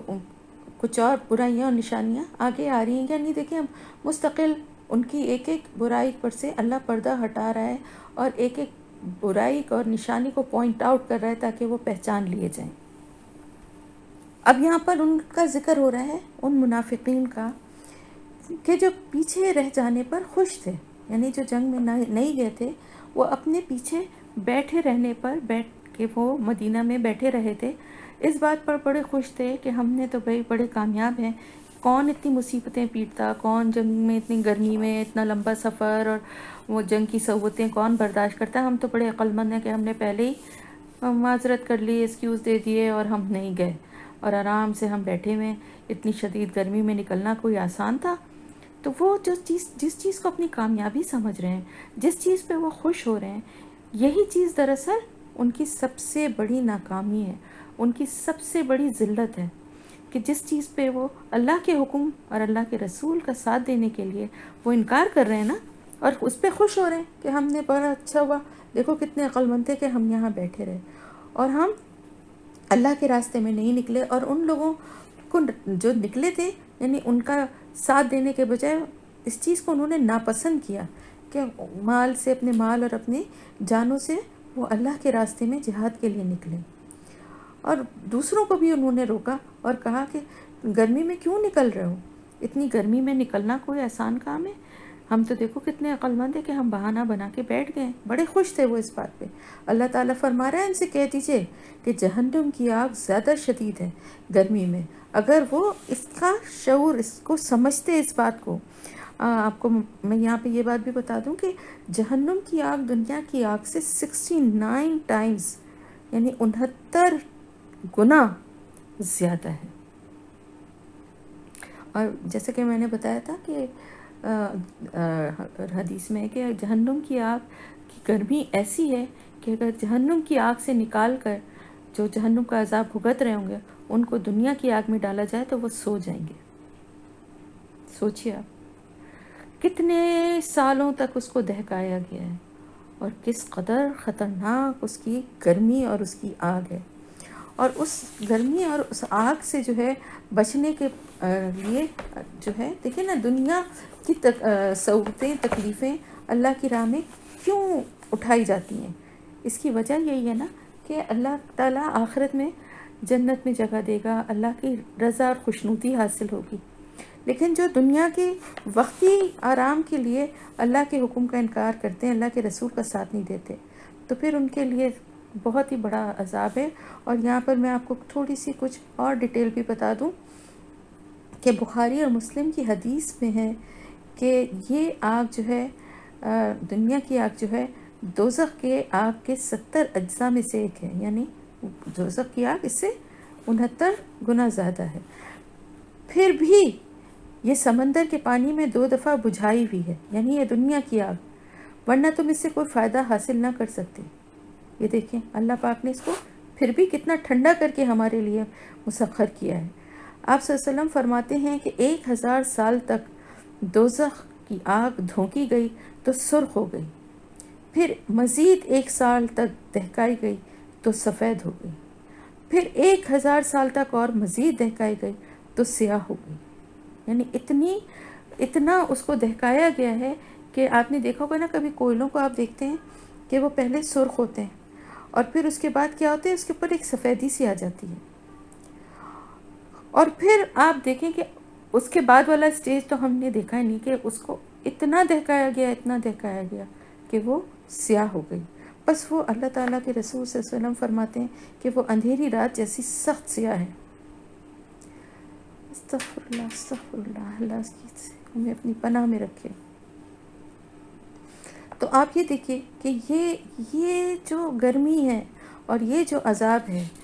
اللہ تعالیٰ فرما رہا ہے وہ اس دنیا کے اس سے کہیں زیادہ ہے، جس کے لیے جس پہ تم بڑا خوش ہو رہے ہو کہ ہم بچ گئے اس گرمی میں نکلنے سے، تو جہنم کے عذاب کا تمہیں کوئی خوف نہیں، جو کہ اس سے کہیں 70 گنا زیادہ ہے۔ کاش تم اس بات کو سمجھتے، اللہ تعالیٰ فرمائے کاش وہ اس بات کو سمجھتے، انہیں اندازہ ہوتا کہ وہ کتنی بڑی بلنڈر کر رہے ہیں، کتنی بڑی خوش فہمی اور حماقت میں مبتلا ہیں۔ پھر آگے اللہ تعالیٰ فرما رہا ہے فَلْيَضْحَكُوا، بس چاہیے کہ وہ ہنسیں، قَلِيلًا، تھوڑا، وَلْيَبْكُوا، اور چاہیے کہ وہ روئیں، کثیراً، بہت زیادہ، جزاء بما كانوا يكسبون، بدلہ ہے بوجہ اس کے جو وہ کمائی کرتے تھے۔ اللہ تعالیٰ فرما رہا ہے کہ اللہ کی نافرمانیوں سے بچنے کے بجائے کہ جہنم کی آگ سے بچ جاتے، تم دنیا کی سردی اور گرمی سے بچنے کی کوشش میں اپنی زندگی گزار رہے ہو۔ پھر اللہ ان منافقین کو ڈرا رہا ہے کہ اب یہ جو تھوڑی سی زندگی ہے، زندگی کی حقیقت کیا ہے، کتنی ہے زندگی، کتنی زندگی ہوتی ہے ایک انسان کی نارمل، 50 سال، 60 سال، 70 سال، 80 سال، 90 سال، 100 سال، 150 سال، پھر کیا ہے انجام؟ یہ دن اس کو لگیں گے 1 دن یا 2 دن کی طرح گزر گئے، اور آخرت کی زندگی ابدی ہے، دائمی ہے، ہمیشہ رہنے والی ہے۔ تو اللہ تعالیٰ فرما رہے ہیں اس تھوڑی سی زندگی میں تو یہاں پر تم ہنس لو، لیکن یہ تو تھوڑا ہنسنا ہے، کتنے دن کا ہنسنا ہے یہ؟ اصل میں جو آنے والی زندگی ہے اس میں ان کے لیے رونا ہی رونا ہے، جو کبھی ختم نہ ہوگا۔ تو ان منافقین کے لیے اللہ پاک فرماتا ہے کہ مختصر زندگی میں اور اپنی جھوٹی ایسی خوشیوں پر، ایسی باتوں کو کامیابیاں سمجھ رہے ہیں جو کہ دراصل ان کی ناکامیاں ہیں، اور ان پہ خوش ہو رہے ہیں۔ انہیں چاہیے کہ کثرت سے روئیں، اور ویسے بھی رونا جو ہے نا، اللہ کی یاد میں، اللہ کے خوف سے، خشیت الہی سے نکلا ہوا آنسو اللہ کو بہت محبوب ہے۔ 2 قطرے جو ہے نا وہ اللہ کو بہت پسند ہے، ایک اس شہید کے خون کے جو اللہ کی راہ میں نکلے اور اپنا خون بہائے، اور ایک اس آنکھ سے نکلے ہوئے جو اللہ کے خوف سے روئے، وہ آنسو۔ آپ صلی اللہ علیہ وسلم کا فرمان ہے کہ لوگوں رو، اور اگر رونا نہ آئے تو زبردستی رو۔ جہنمی روئیں گے یہاں تک کہ ان کے رخساروں پر نہروں جیسے گڑھے پڑ جائیں گے، پھر ان کے آنسو ختم ہو جائیں گے اور ان کی آنکھیں خون برسانے لگیں گی۔ استغفر اللہ۔ حدیث میں کہ جہنمی جہنم میں روئیں گے اور خوب روئیں گے یہاں تک کہ آنسو ختم ہونے کے بعد خون اور پیپ نکلنا شروع ہو جائے گا۔ اس وقت دوزخ کے دروغہ ان سے کہیں گے کہ اے بدبخت، رحم کی جگہ تو تم کبھی نہ روئے، اب یہاں کا رونا دھونا لا حاصل ہے۔ اب یہ اونچی آوازوں سے چلا چلا کر جنتیوں سے فریاد کریں گے کہ تم لوگ ہمارے ہو، رشتہ دار ہو، جاننے والے ہو، ہم تو قبروں سے پیاسے اٹھے تھے، پھر میدان حشر میں بھی پیاسے رہے، اور آج تک یہاں بھی پیاسے ہی ہیں، ہم پر رحم کرو، کچھ پانی ہمارے حلق میں ڈال دو، وہ رزق جو اللہ نے تمہیں دیا اس میں سے ہی تھوڑا بہت ہمیں دے دو۔ اسی طرح وہ 40 سال تک کتوں کی طرح چیختے رہیں گے۔ 40 سال کے بعد انہیں جواب ملے گا کہ تم یوں ہی دھتکارے ہوئے، بھوکے پیاسے ان سخت اور اٹل عذابوں میں پڑے رہو، اب یہ تمام بھلائیوں سے مایوس ہو جائیں گے۔ تو منافقت کو کوئی معمولی جرم یا گناہ نہ سمجھیے، یہ بہت بہت بڑا گناہ ہے، اور اپنے دلوں کو ٹٹول کے جائزہ لینا چاہیے۔ کہیں کسی طرح سے بھی اگر کوئی نفاق کی کوئی قسم یا کوئی بات ہمارے عادت و اطوار میں شامل ہے تو اس کو فوراً دور کریں، کیونکہ یہ اللہ کے نافرمانوں کا طرز عمل ہے. اور یہ ان کے اپنے ہی کرتوتوں کی سزا ہے. یعنی جو کچھ وہ کمائی کرتے رہے، جو کچھ وہ عمل دنیا میں جو کچھ انہوں نے کیا ہے، کہ ان کے ساتھ ظلم اور زیادتی نہیں ہو رہا، بلکہ یہ ان کے اپنے ہی عمل کی جو ہے وہ ان کو سزا مل رہی ہے. دنیا میں وہ جو حرکتیں کرتے تھے اور اس پہ ڈھٹائی دکھاتے تھے اور اس کو اپنی چالاکیاں اور کامیابیاں سمجھ کے خوش ہوتے تھے، یہ انہی کا بدلہ ان کو ملے گا. فَإِن پھر اگر رجا کا لوٹا لائے آپ کو اللہ تعالیٰ اِلیٰ طائفۃ طرف ایک گروہ کے منہم ان میں سے، فاستأذنوک پھر وہ اجازت طلب کریں آپ سے للخروج نکلنے کے لیے، فقل تو کہہ دیجئے لن تخرجوا ہرگز نہ تم نکلو گے معیہ ساتھ میرے ابداً کبھی بھی، ولن اور ہرگز نہ تقاتلو تم جنگ کرو گے معیہ ساتھ میرے عدوًا دشمن سے، انکم بے شک تم رضیتم راضی ہو گئے تم بالقعود بیٹھنے پر اولا مرتن پہلی بار، فقعدوا بس بیٹھے رہو مع الخالفین ساتھ پیچھے رہ جانے والوں کے. یہ آیت ہے جس میں اللہ کا غیظ و غضب ہمیں نظر آ رہا ہے کہ اللہ تعالیٰ فرما رہا ہے کہ جب تم واپس پلٹو گے، یعنی واپس جنگ سے جب واپسی ہوگی اور آپ صلی اللہ علیہ وسلم جنگ سے واپس آ جائیں گے. یہ جو آیت ہے اس سے اندازہ یہ ہوتا ہے کہ غزوہ تبوک سے واپسی کے بعد، واپسی کے وقت یا راستے میں یہ اس آیت کا نزول ہوا ہے کہ اللہ تعالیٰ فرما رہا ہے کہ جب تم واپس پلٹ آؤ، یعنی اس جنگ سے جس پہ کہ غزوہ تبوک کا ہی یہاں پر ذکر ہے کہ اس سے جب واپس لوٹ آؤ ایک گروہ کی طرف. وہ کون سا گروہ ہے؟ ان منافقین کا جو کہ وہاں پر رک گئے تھے مدینہ میں، جو نہیں نکلے تھے. تو اللہ تعالیٰ فرما رہا ہے کہ جب اللہ تو آپ کو سلامتی کے ساتھ اس غزوے سے واپس لوٹا دے مدینہ، اور پھر ان لوگوں میں سے کوئی جماعت آئے، یعنی وہ لوگ تو آپ کو پتہ ہے نا منافق تھے، تو وہ کیا کرتے تھے کہ کوئی ایسا مہم ہو یا کوئی ایسا سفر ہو تو اس پہ ساتھ چلنے کے لیے تیار ہو جاتے تھے کہ جہاں سے مالی فائدے کی بھی امید ہے اور کچھ اتنا خاص ان کی جانوں کو بھی خطرہ نہیں ہے. تو اللہ تعالیٰ فرما رہا ہے کہ اگر کبھی ایسا ہو کہ بعد میں بھی یہ تمہارے ساتھ چلنے کی درخواست کریں تو ان کی سزا اب یہ ہے کہ ان کو صاف منع کر دینا کہ نہ اب تم میرے ساتھ نہیں چل سکتے، کبھی بھی اب تم کو نکلنے کے لیے نہیں کہا جائے گا، نہ تم میرے ساتھ چل سکتے ہو اور نہ ہی تم میرے ساتھ کبھی بھی اب دشمنوں سے جنگ کر سکتے ہو. جب پہلی مرتبہ ہی تم موقع پر تم نے دھوکہ دے دیا تو اب آگے بھی تمہیں کبھی بھی میرا ساتھ نہیں ملے گا. تو بات یہ ہے کہ ایک ایسا جہاد جو کہ جس میں نکلنا سب کے لیے فرض قرار پایا تھا، اس وقت تو یہ اپنے گھروں میں بیٹھ رہے ہیں، اور بعد میں آ کے جب کوئی اور موقع ایسا پڑے گا تو اللہ تعالیٰ تو ان کی فطرت جانتا تھا نا. تو اللہ نے کہا کہ یہ آئیں گے تمہارے پاس اور آ کر کہیں گے کہ ہمیں بھی اپنے ساتھ شامل کر لیجئے، ہم بھی آپ کے ساتھ نکلنے کے لیے تیار ہیں. لیکن اب ان منافقین کی سزا یہ ہے کہ اب وہ پہچان لیے گئے ہیں، اور اب ان کو ہرگز بھی ان سے کہہ دو کہ تم کبھی بھی نہ تو میرے ساتھ نکل سکتے ہو، نہ ہی کبھی جنگ میں تم حصہ لے سکتے ہو. کیوں؟ اس لیے کہ تم تو راضی ہو گئے تھے بیٹھے رہنے پر پہلی بار ہی. یعنی جب ایک فرض عین جو کہ جہاد جس کے لیے سب کے لیے نکلنے کا حکم تھا، اس وقت تو تم پیچھے بیٹھے رہنے والوں کے ساتھ مل گئے تھے کہ ہم یہاں پہ رہنے میں اپنے لیے ایکسکیوزز تلاش کر رہے تھے اور آگے معذرتیں پیش کر رہے تھے کہ ہم اس وجہ سے نہیں جا سکتے ہو، جبکہ وہ موقع ایسا تھا کہ جس پر تمہارا نکلنا بہت ضروری تھا، تمہیں نکلنا چاہیے تھا، لیکن اس وقت تم نے اللہ کے رسول کا ساتھ نہیں دیا. تو اب آئندہ بھی کبھی تمہیں ان کا ساتھ نصیب نہیں ہوگا. کتنی بڑی بد نصیبی کہ اللہ کے رسول صلی اللہ علیہ وسلم کی اس دنیا میں ہوتے ہوئے، آپ کی موجودگی میں اسی جگہ پر ہوتے ہوئے، اب ان کے لیے بدقسمتی کی مہر یہ ہے لگ گئی تھی سب سے بڑی کہ کبھی بھی آپ صلی اللہ علیہ وسلم کا ساتھ ان کو سفر میں نصیب نہیں ہوگا، نہ کبھی جنگ میں کبھی آپ صلی اللہ علیہ وسلم کا ساتھ انہیں ملے گا. اس لیے کہ جب کہا گیا تو تم نے حکومت اولی کی اور اس سے ہی تمہاری پہچان بھی ہو گئی. در حقیقت بات یہ تھی کہ تمہارے پیچھے رہ جانے کی وجہ سے ہی تمہاری پہچان ہو گئی. تم تو اسی پہ راضی تھے نا، خوش تھے، بڑا خوش تھے کہ ہم نے بڑا عقل مندی کا فیصلہ کیا ہے. تو اب جیسا کہ میں نے پہلے بھی بتایا کہ جو کریں گے اس کا بدلہ ویسے ہی ملے گا ان کو. تو اب ان کی کیونکہ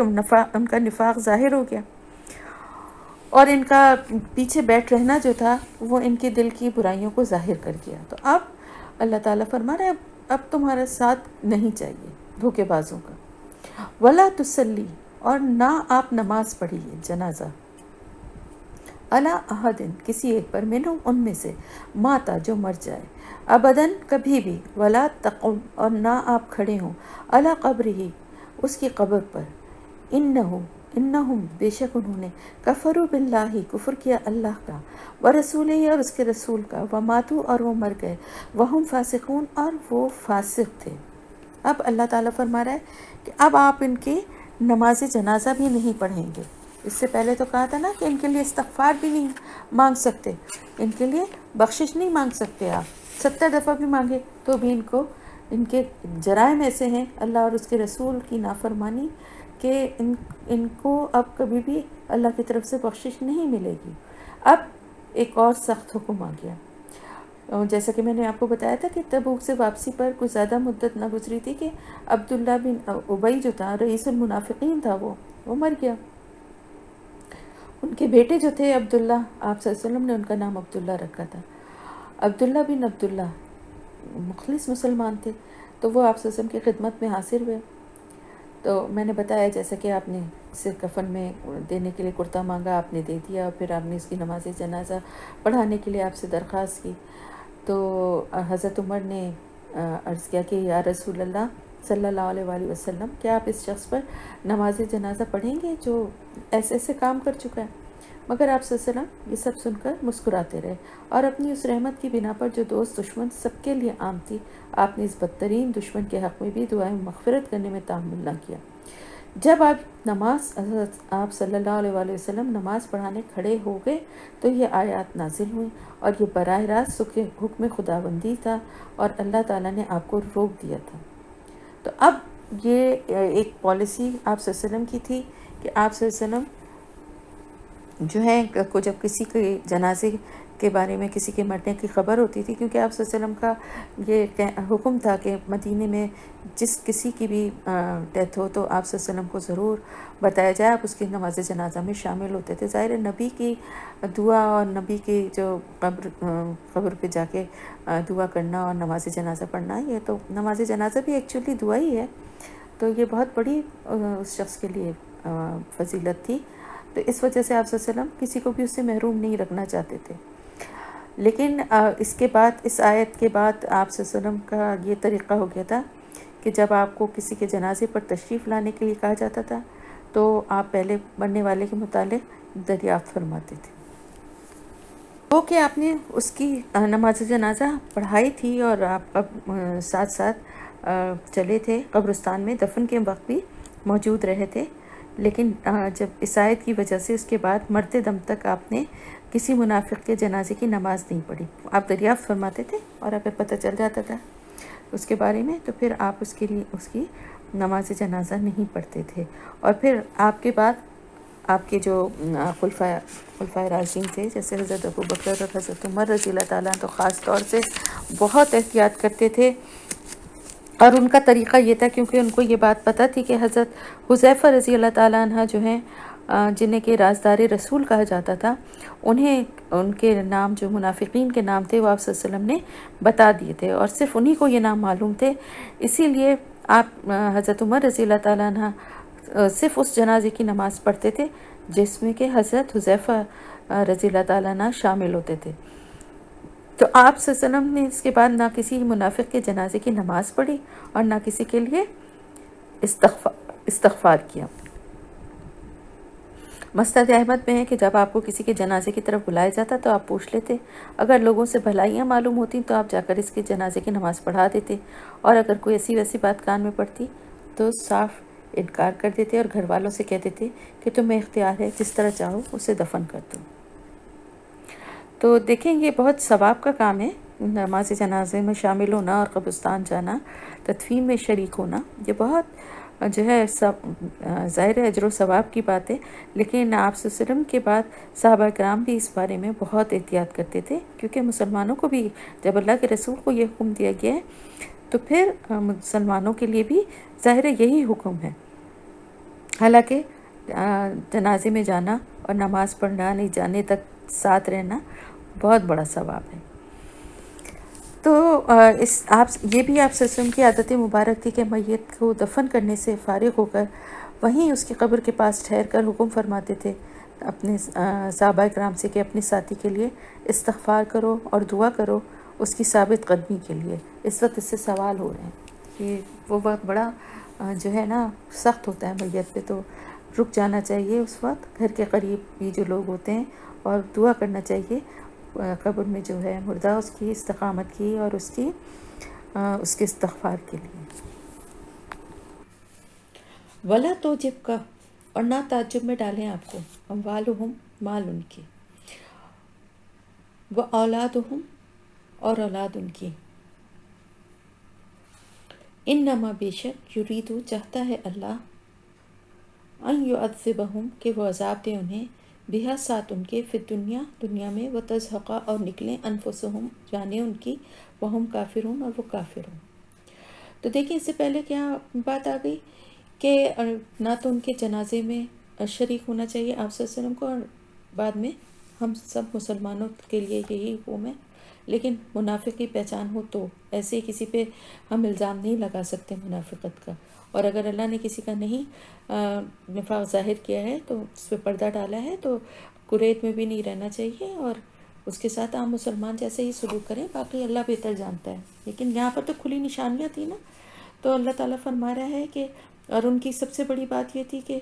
انہوں نے اللہ اور اس کے رسول کا انکار کیا، اور نہ صرف یہ کہ انکار کیا بلکہ اسی حالت میں مر بھی گئے، یعنی توبہ نہیں کی، اپنی اصلاح نہیں کی۔ تو اللہ تعالیٰ فرما رہا ہے کہ ان کے مال اور ان کی اولاد جو ہیں آپ کو تعجب میں نہ ڈالیں، یعنی یہ دیکھ کر آپ حیران نہ ہوں کہ کیسے ان کی مال میں بھی کثرت ہو رہی ہے اور اولادیں بھی بہت ہیں، بیٹے ہیں اور سب، یہ ساری چیزیں، یہ آیات اصل میں پیچھے بھی آ چکی ہیں، تو میں بہت ڈیٹیل میں اس میں نہیں جاؤں گی، صرف مختصراً یہ بتاؤں گی کہ جیسے اب نے پہلے بھی بتایا ہے کہ مال اور اولاد جو ہے وہ ظاہر ہے بہت بڑا اللہ کا انعام ہوتا ہے مومن کے لیے، اور اللہ کی نعمتوں میں سے بہت بڑی نعمتیں ہیں اولاد خاص طور سے، اور مال بھی۔ تو اس کے لیے مومن کے لیے کیوں یہ نعمت ہے کہ اگر اولاد مال ہے اس کے پاس تو ظاہر ہے وہ اس کو نیک کے کاموں میں اللہ کی راہ میں خرچ کرے گا، اپنی ضرورت کے اوپر خرچ کرنے کے بعد پھر وہ اللہ کی راہ میں بھی خرچ کرے گا اور لوگوں کی مدد کرے گا، دین کے کاموں میں خرچ کرے گا۔ اسی طرح اگر اولاد ہے تو اس کو اچھی تربیت دے گا، اس کو دین کے راستے پہ چلنے والا بنائے گا، اور ایسا اس کو بنائے گا کہ وہ جو ہے اس کے بعد جو ہے وہ دین کے لیے مدد کرنے والا اور دین کی اللہ کی راہ میں خرچ کرنے والا بنے۔ تو یہ اولاد اور مال اس کے لیے فلاح کا ذریعہ بن جائے گی، اللہ کے انعامات ہیں اس کے لیے۔ لیکن اس کے برعکس ایک منافق یا کافر جو ہے اس کے لیے مال اور اولاد بظاہر دنیا میں جو ہے لگتا ہے کہ یہ تو بڑے خوشحال ہیں، ان کے پاس بہت پیسہ ہے، لیکن وہ پیسہ جو ہے وہ اس کے لیے جہنم کی آگ بن جائے گا، اس لیے کہ وہ پیسے کو اللہ کی راہ میں خرچ نہیں کرے گا، جمع کر کے رکھے گا، کنجوسی بخیلی دکھائے گا، جہاں موقع ہوگا ضرورت ہوگی وہاں پہ خرچ ہی کرے گا۔ ابھی دیکھیں آگے کی آیت میں اس بارے میں بھی اور ڈیٹیل آ رہی ہے کہ کس طرح سے کرتے تھے وہ۔ تو جو ان کا مال اور اولاد کی کثرت ہے اسی طرح ان کی اولاد بھی ہے، تو ضروری نہیں کہ وہ ان کے لیے صدقہ جاریہ ہی بنے، ہو سکتا ہے کہ وہ نافرمان نکلے، ہو سکتا ہے کہ وہ ماں باپ کے ساتھ ہی ان کو کے ساتھ ہی برا سلوک کرے، یا ہو سکتا ہے وہ مر جائے، یا کوئی بھی آزمائش ایسی آ سکتی ہے۔ تو یہ چیزیں جو ہے نا، سرکش اور نافرمان اولاد جو ہے نا، یہ تو اللہ کی طرف سے سزا ہے یا پھر آزمائش ہے۔ تو منافقین کو ان کے گناہوں کی وجہ سے ان کے مال اور اولاد جو ہیں کوئی فائدہ نہیں دیں گے،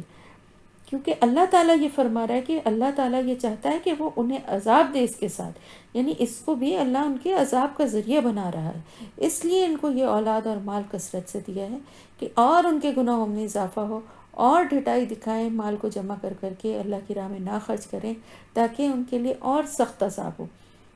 اس دنیا میں بھی، اور جب ان کی جانیں نکلیں گی، جب ان کے مرنے کا وقت آئے گا تو وہ اسی حال میں ہوں گے کہ وہ کافر ہوں، یعنی اس مال نے ان کو اور غفلت میں ڈال دیا کہ توبہ کی توفیق بھی، اصلاح کی توفیق بھی چھین لی۔ وہ جس آدمی کا میں نے آپ کو واقعہ بتایا تھا نا کہ مال نے اس حد تک غفلت میں ڈال دیا تھا کہ بظاہر آتا تھا، ندامت کا اظہار کرتا تھا، لیکن اپنے مال کا پیچھا نہیں چھوڑتا تھا۔ تو یہ مال اور دولت جو ہیں ان کافروں کے لیے، ان منافقین کے لیے عذاب کا ذریعہ ہے۔ اللہ تعالیٰ فرما رہا ہے کہ ان کی یہ چیزیں آپ کو تعجب میں یا آپ کو حیرت ہوں کہ اللہ کے نافرمان ہیں اور ان کے پاس اتنا مال، اللہ کے نافرمان ہیں اور اتنی اولاد، یہ سب ان کی آزمائش ہے جس کے بدلے میں ان کا عذاب جو ہے وہ اور سخت ہونے والا ہے۔ وَإِذَا، اور جب انزلت اتاری جاتی ہے سورت کوئی سورت، ان آمنو کے ایمان لاؤ، باللہ اللہ پہ، وجاہدو اور جہاد کرو، ما اور رسول ہی اس کے رسول کے ساتھ، استاذنکا اجازت مانگتے ہیں آپ سے، اولو الطولی وسعت والے، منہم ان میں سے، وقالو اور وہ کہتے ہیں، ذرنا چھوڑ دیجئے ہمیں، نکم مع القائدین کہ ہم ہو جائیں ساتھ بیٹھنے والیوں کے۔ بیٹھنے والے کون تھے؟ بیٹھنے والوں کے، سوری، بیٹھنے والے کون تھے؟ بیٹھنے والے ظاہر ہے وہی عورتیں اور بچے ہی تھے جو پیچھے رہ گئے تھے۔ تو یہاں پر ان لوگوں کا ذکر ہو رہا ہے کہ جن کو، جو جہاد سے جی چراتے تھے، اپنا مال بھی نہیں خرچ کرنا چاہتے تھے اور اپنی جانوں کو بھی نہیں اللہ کی راہ میں لگانا چاہتے تھے، تو وہ کیا کرتے تھے؟ یعنی دیکھیں ان کے عیب پہ عیب جو ہے وہ کھل رہے ہیں، اور پوائنٹ آؤٹ اللہ تعالیٰ فرما رہا ہے کہ ان میں سے جو وسعت والے ہیں، یعنی صاحب حیثیت لوگ ہیں، جب کوئی بھی صورت نازل ہوتی ہے کہ اللہ پر ایمان لاؤ، کوئی حکم آتا ہے، کوئی ایسی بات آتی کہ اللہ پہ ایمان لاؤ اور جہاد کرو اللہ کے رسول کے ساتھ، جیسا کہ یہ موقع آیا تھا تو غزوہ تبوک کا، کہ تو اس وقت کیا ہوتا ہے کہ جن کے پاس مال اور دولت ہے سب سے پہلے وہی آپ سے آ کے اجازت مانگتے ہیں، بجائے اس کے کہ بڑھ چڑھ کر مال سے بھی اور اپنی ذات سے بھی اللہ اور اس کے رسول کا ساتھ دینے والے بنیں اور آگے بڑھ کے خرچ کریں۔ تو سب سے پہلے جو وسعت والے ہیں وہی ان میں سے بہانے بازی کرنے لگتے ہیں، اپنی وسعت میں سب کچھ ہی آ گیا نا، مال بھی آ گیا اور ان کی طاقت اور جسمانی طاقت اور قوت بھی آ گئی، تو اللہ کا حکم سن کر پھر بھی آپ صلی اللہ علیہ وسلم کے پاس آ کر اپنے پیچھے رہ جانے کی، رکنے کی اجازت مانگتے ہیں، اور ان کی یہ آپ دیکھیں ڈٹائی کہ وہ جانتے ہیں کہ یہ جہاد کا یہ حکم جو ہے یہ فرض عین ہے جس میں ہر ایک کے لیے نکلنے کا حکم ہے، اس کے باوجود یہ پیچھے رہ جانے کو پسند کرتے ہیں اور کہتے ہیں ہاں ہمیں پیچھے چھوڑ دیجئے، ہم پیچھے رہنے والوں میں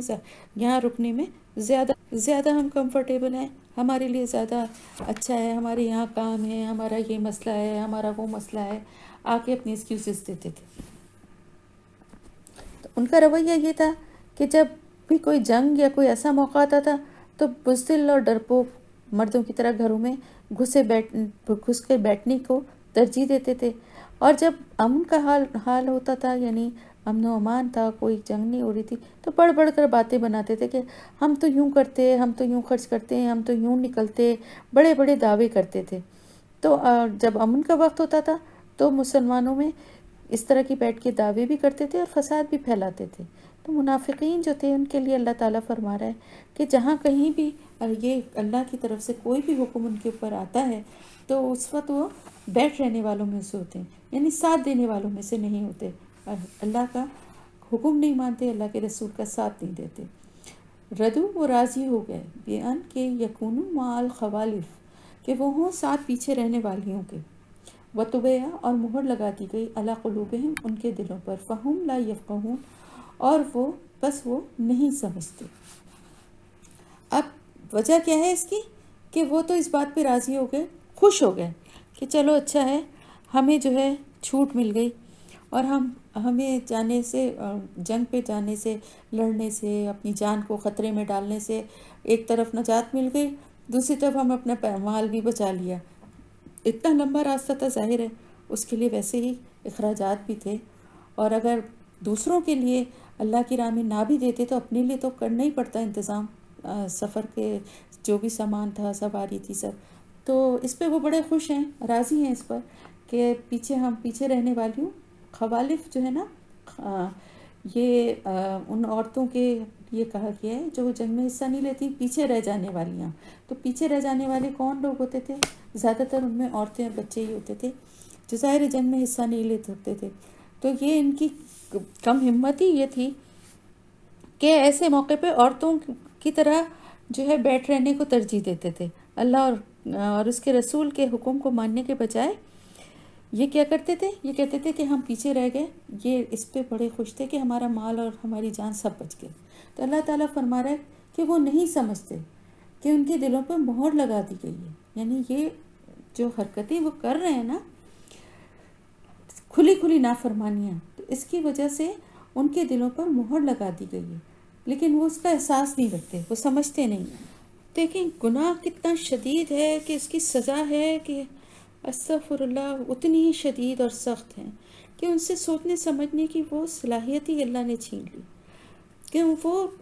جو کچھ کر رہے ہیں ان کو سمجھ میں ہی نہیں آ رہا کہ وہ کتنا بڑا گناہ کر رہے ہیں. تو اللہ تعالیٰ فرما رہا ہے اس لیے کہ ان کے دلوں پر مہر لگا دی گئی ہے، اب وہ نہیں سمجھ سکتے.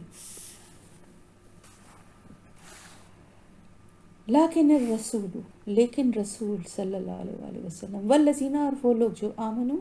ایمان لائے، معہو ساتھ اس کے، جاہدو اور انہوں نے جہاد کیا، باموالہم ساتھ اپنے مالوں کے، وانفسہم اور اپنی جانوں کے، واولئک اور یہی لوگ ہیں، لہم ان کے لیے، الخیرات بھلائیاں ہیں، واولئک هم المفلحون اور یہی لوگ ہیں وہ جو فلاح پانے والے ہیں. اللہ تعالیٰ فرما رہا ہے کہ یہ تو ان کی سزائیں بتائی گئی ہیں کہ جو پیچھے رہ گئے تھے، جو منافق تھے، جنہوں نے اللہ اور اس کے رسول کی نافرمانی کی تھی. لیکن اب ان لوگوں کا ذکر ہو رہا ہے کہ ان کے انعامات بتائے جا رہے ہیں کہ وہ لوگ جو اللہ کے رسول کے ساتھ نکلے، ایمان لائے اور انہوں نے اللہ کے رسول کے ساتھ جہاد کیا، اپنے مالوں کے ساتھ اور اپنی جانوں کے ساتھ. ظاہر ہے جب نکلے تھے تو جان بھی داؤ پہ لگائی تھی اور مال بھی خرچ کیا تھا.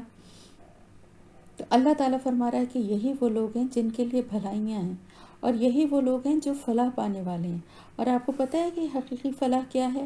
حقیقی فلاح اور حقیقی کامیابی کیا ہے؟ جہنم کی آگ سے بچ جانا اور جنت میں اللہ تعالیٰ کے حکم سے داخل ہو جانا، اللہ کی رحمت کا ساتھ جنت الفردوس میں جگہ پا لینا، یہی ہے اصل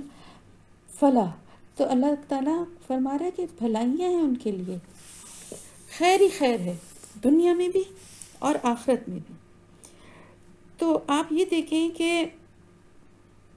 اللہ کی طرف سے دنیا میں بھی ان کے لیے بھلائیاں ہیں اور آخرت میں تو ہیں ہی وہ فلاح پانے والے. تو کامیاب ہونے والا کون ہے؟ کامیاب ہونے والا آج بھی وہی ہوگا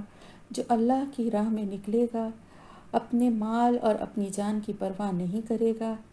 اسی کے لیے دنیا کی بھی بھلائیاں ہیں اور اسی کے لیے آخرت کی بھی حقیقی کامیابی ہے. تو آج کیسے اللہ کی راہ میں نکلیں گے؟ جہاد تو ہو نہیں رہا، کوئی اور ایسا موقع نہیں ہے، تو پھر کون سے راستے ہیں اللہ کی راہ پہ نکلنے کے، اللہ کے راستے پہ چلنے کے، اپنی جان کو اپنے مال کو لگانے کے؟ ایسے موقع جہاں کہیں پر بھی کوئی بھی خیر کرنے کا موقع ہو، خواہ وہ کسی طالب علم کی جو کہ دین کی تعلیم حاصل کرنا چاہ رہا ہے اس کی مدد کرنا ہو، خواہ کسی مدرسے کسی مسجد کی تعمیر ہو، خواہ کسی کمزور مالی حیثیت سے کمزور عزت دار سفید پوش گھرانے کی مدد کرنی ہو. بہت سارے طریقے ہیں اللہ کی راہ میں کام کرنے کے، صرف ایک جنگ ہی نہیں ہے، اور بھی بہت سارے راستے اور طریقے ہیں. اور کون سے راستے ہیں؟ اور اللہ کی راہ میں دین کی تعلیم حاصل کرنا، خواہ وہ آپ یہاں پہ قرآن کی تفسیر کو سیکھ رہے ہیں، ترجمے کو سیکھ رہے ہیں، یا کہیں اور سے کچھ اور دین کا علم حاصل کر رہے ہیں، تجوید سیکھ رہے ہیں، قرأت اچھی کر رہے ہیں، حفظ کر رہے ہیں. بہت سارے طریقے ہیں اس کے لیے اپنی جان کو لگانا، اپنے آرام کو قربان کرنا، اپنے دن اور رات کی نیند اور آرام کو کے ساتھ ساتھ اپنی تفریحات کو. سب سے بڑی بات، ہم اپنے کمفرٹ زون سے نہیں نکلتے نا کہ بھئی یہ سب کچھ ہو جائے گا، ایسے ہماری ساری تفریح ہو جائے گی، پھر ٹائم ملے گا تو پھر ہم قرآن کو بھی ٹائم دے دیں گے. تو پھر ان کے لیے وہ اجر و ثواب کا وعدہ نہیں ہے جو ان لوگوں کے لیے ہے جو اپنی تفریح، اپنی دلچسپیوں کو چھوڑتے ہیں اور اللہ کی راہ میں ٹائم لگاتے ہیں. بہانے نہیں بناتے کہ ابھی یہ مسئلہ ہے تو ابھی وہ مسئلہ ہے تو ابھی یہ کریں گے تو ابھی وہ کریں گے پھر پڑھ لیں گے، بلکہ سب چیزوں سے پرائرٹی اور اولیت جو ہے نا وہ اللہ کے کاموں کو، اللہ کی کتاب کو پڑھنے اور سمجھنے کو دیتے ہیں، تو پھر انشاءاللہ تعالیٰ ان کے لیے بھی یہی وعدہ ہوگا اللہ کا، ان کے لیے بھی دنیا کی بھلائیاں اور آخرت کی کامیابیاں ہیں۔ لیکن شرط کیا ہے کہ پہلے اللہ کے دین کو سمجھنے کی کوشش کریں، اور پھر جب سمجھیں اور جانیں تو پھر اس پہ عمل بھی کریں، تب پھر فلاح ملے گی، حقیقی کامیابی ملے گی۔ خالی خولی پڑھنے سے بھی مسئلہ حل نہیں ہوگا، بلکہ اپنے آپ کو کھپانا پڑے گا اللہ کی راہ میں، اپنے آپ کو لگانا پڑے گا، اپنے ٹائم کو، اپنے آرام کو، تب آپ کو وہ کامیابی حاصل ہوگی انشاءاللہ تعالی۔ ہم سب کو عہدہ تیار کر رکھا ہے اللہ نے، لہم ان کے لیے جنات باغات کو، تجری من تحتها الانہار بہتی ہیں ان کے نیچے سے نہریں، خالدین فیہا ہمیشہ رہنے والے ہیں ان میں، ذالک الفوز العظیم اور یہی ہے بہت بڑی کامیابی۔ اللہ تعالیٰ نے ان کے لیے جنت کے باغات کو سجا کے رکھا ہے جن کے نیچے سے نہریں بہتی ہیں، اور اس کی بہت تفسیر بہت دفعہ ہو چکی ہے، آپ لوگوں کو اچھے سے سمجھ میں آ رہا ہوگا، اور ہمیشہ ہمیشہ اس میں رہیں گے، اور یہی ہے حقیقی کامیابی، سب سے بڑی کامیابی، کہ وہ جنت الفردوس میں پہنچ جائیں گے۔ یہی سب سے بڑی کامیابی ہے کہ جہنم کی آگ سے بچ جائیں گے، اس سے بڑی کامیابی ہمیں اور کیا چاہیے۔ وجاء المعذرون اور آگے بہانے کرنے والے، معذرتیں کرنے والے، من الاعرابی بدوؤں میں سے، لیوزن کہ اجازت دی جائے، لہم انہیں، وقال الذین اور بیٹھ گئے وہ لوگ جنہوں نے کذبوا جھوٹ بولا، اللہ سے اور رسولہ اور اس کے رسول سے، سیصیب الذین کفروا ان قریب پہنچے گا انہیں جنہوں نے کفر کیا، منہم ان میں سے عذاب علیم دردناک عذاب۔ اب ان بدوؤں کی بات ہو رہی ہے، عرابیوں کی بات ہو رہی ہے جو کہ عرب کے مطلب مدینے کے آس پاس کے گاؤں دیہاتوں میں رہتے تھے۔ بدو جو ہے نا، عراب جو ہیں یہ بدوؤں کو کہتے ہیں، یعنی وہ قبائلی جو لوگ ہوتے تھے نا، یہ ذرا اکھڑ قسم کے ہوتے تھے، اتنا موقع بھی ان کو نہیں ملتا تھا کہ ان کی آپ سے ان کی خدمت میں رہیں اور ان کی ٹریننگ اس طرح سے ہو سکے، کیونکہ آس پاس کے قبائل کے لوگ ہوتے تھے، گاؤں دیہاتوں میں رہتے تھے، تو یہ تھوڑی ان کے اندر اکھڑ پن اور وہ تھا، تو لیکن یہ کہ جو ان میں دین پہ چلنے والے لوگ تھے وہ بھی اسی طرح کٹر تھے، تو انہوں نے جب یہ دیکھا کہ یہاں پر یہ بہانے بازیاں کر کے لوگ جو ہیں وہ چھوٹ ان حاصل کر رہے ہیں، کیونکہ حکم تو تمام مسلمانوں کے لیے تھا نا، صرف مدینہ کے مسلمانوں کے لیے تو نہیں تھا، تو انہوں نے بھی ان کی دیکھا دیکھی جو ہے وہ معذرتیں ایکسکیوزز دینے شروع کر دیے،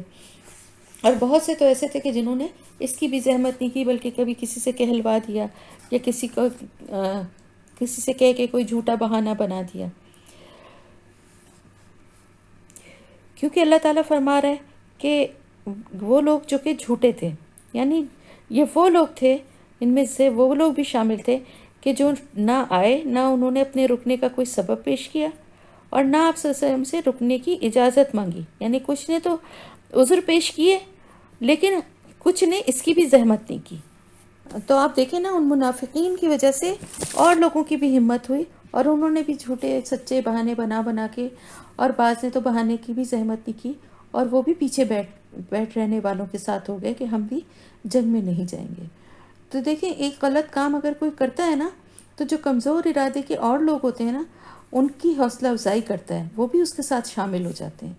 تو ہمیشہ اچھائی کے کام میں ساتھ دینے والے جو ہے نا، ان پہ پہل کریے، کہ اسی طرح اچھائی میں بھی بعض دفعہ لوگ بیٹھے ہوئے سوچ رہے ہوتے ہیں کہ کرنا چاہیے نہیں کرنا چاہیے، ان میں سے کوئی ایک اٹھ کے کہتا ہے کہ ہاں میں یہ کر رہا ہوں، تو اس کی دیکھا دیکھی دوسرے بھی، ان کو بھی انکریجمنٹ ملتا ہے، ان کی بھی ایک حوصلہ ملتا ہے، اور وہ بھی ساتھ میں نیکی کا کام کرنے لگتے ہیں۔ تو ایک مسلمان کا کام یہی ہے نا، امر بالمعروف و نہی عن المنکر، تو نیکی کے کاموں میں اب سابقون اور اولون بنیے، سبقت لے جانے والے بنیے، پہل کرنے والے بنیے، کیونکہ اس طرح سے جو نیکی کا کام ہوگا نا، اس میں آپ کا حصہ خود بخود شامل ہوتا جائے گا۔ تو اسی طرح برائی کا بھی یہی حال ہے کہ ان کی دیکھا دیکھی جو بدو تھے، ان لوگوں نے بھی یہی روش اپنائی، تو ان کا بھی پھر ان کے لیے بھی دردناک عذاب اللہ تعالیٰ کی طرف سے، کہ عنقریب جن لوگوں نے بھی کفر کیا، جن لوگوں نے بھی انکار کیا اللہ اور اس کے رسول کا، جھوٹ بولا ان سے اور ان کا ساتھ نہیں دیا، ان کے لیے دردناک عذاب ہے۔ لیسا نہیں ہے، علی الضعفاء ضعیفوں پر، ولا علی المرضى اور نہ مریضوں پر، ولا علی الذین اور نہ ان لوگوں پر جو لا یجدونا نہیں وہ پاتے ما ینفقونا جو وہ خرچ کریں حرجن کوئی تنگی اذا جب نصحوا وہ خیر خواہی کریں للہ اللہ کے لیے و رسولہ اور اس کے رسول کے لیے ما نہیں ہے علی المحسنین محسنین پر من سبیل کوئی مواخذہ کوئی راہ واللہ غفور الرحیم اور اللہ تعالیٰ بخشنے والا ہے نہایت رحم کرنے والا ہے۔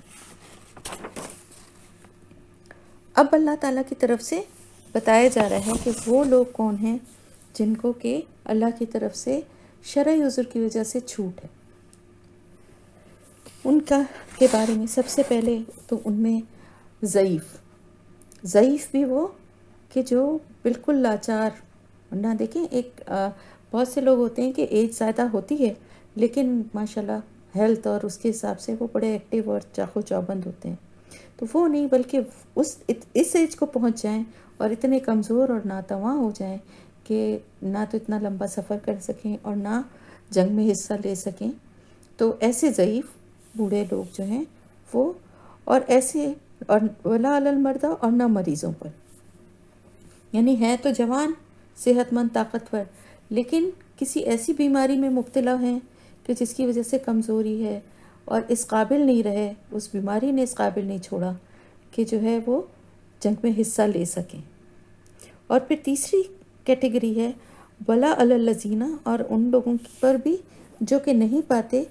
کہ کچھ بھی جو وہ خرچ کریں، یعنی مالی حیثیت سے جو جن کے پاس اتنا مال ہی نہیں ہے، کیونکہ جیسا کہ میں نے آپ کو بتایا تھا نا کہ غزوہ تبوک کا سفر بھی لمبا تھا، موسم بھی سخت تھا، تو بہت اسباب چاہیے تھے، ظاہر ہے سواری چاہیے تھی، پھر راستے کا خرچ چاہیے تھا، کھانے پینے کا سامان چاہیے تھا، پھر جنگ کے لیے ہتھیار اور چیزیں چاہیے تھیں، چونکہ ظاہر ہے اچھا خاصا پیسہ اس میں لگتا ہے۔ اب بہت کچھ مسلمانوں نے اس کام میں حصہ لینے کے لیے مدد تو کی تھی، لیکن پھر بھی ایک اتنے بڑے لشکر کے لیے تو وہ کافی نہیں ہوئی، اور بہت سے مسلمان جو تھے ان کے پاس وہ صاحب حیثیت تھے، ان کے پاس اپنا سب کچھ تھا، لیکن وہ لوگ جو بیچارے جن کے پاس تھا ہی نہیں تو وہ کیا کریں، تو وہ بھی شرعی طور پہ معذور ہو گئے نا، کیونکہ آپ دیکھیں نا جنگ کے لیے اللہ تعالیٰ جہاد کے لیے کیا فرما رہا ہے کہ اپنے مالوں اور اپنی جانوں سے جنہوں نے جنگ کیا، تو جانوں سے جو ضعیف اور بیمار ہیں ظاہر ہے وہ اپنی جانوں سے کر نہیں سکتے، چاہے ان کے پاس مال تو ہو لیکن وہ کیسے جائیں، ان اس قابل ہی نہیں ہے، نہ ان کی صحت نہ ان کی عمر، اور وہ جو صحت مند ہیں، جوان ہیں، توانا ہیں، لیکن ان کے پاس مال نہیں ہے، تو وہ مال کی وجہ سے مجبور ہیں کہ جانوں اور مال سے دونوں چیزوں سے جہاد کرنے کا کہا گیا ہے نا، تو جب تک دونوں چیزیں نہ موجود ہوں تو کیسے نکلیں۔ لیکن آگے ایک اور بات بھی بتائی جا رہی ہے کہ جب اذا نصحوا جب وہ خیر خواہی کریں اللہ کے لیے اور اس کے رسول کے لیے، تو پھر ما علی المحسنین من سبیل نہیں ہے احسان کرنے والے یا محسنین پر کوئی راستہ، یعنی کوئی سزا کا راستہ، یا کوئی ان کے اوپر کوئی سزا نہیں ہے، کوئی ان سے مواخذہ نہیں ہے۔ وجہ کیا ہے اس کی؟ یہاں پہ یہ بات کس لیے کہی گئی کہ جو لوگ بظاہر معذور ہوں، یعنی کسی بھی ایسی بیماری میں ہوں یا پھر عمر کی وجہ سے اتنے کمزور ہوں کہ وہ نہیں سفر کر سکتے، نہ جا کے جنگ لڑ سکتے ہیں، یا پھر نادار بھی ہوں مالی طور پہ بھی، تو صرف ان باتوں کی وجہ سے ان کو معافی نہیں مل سکتی،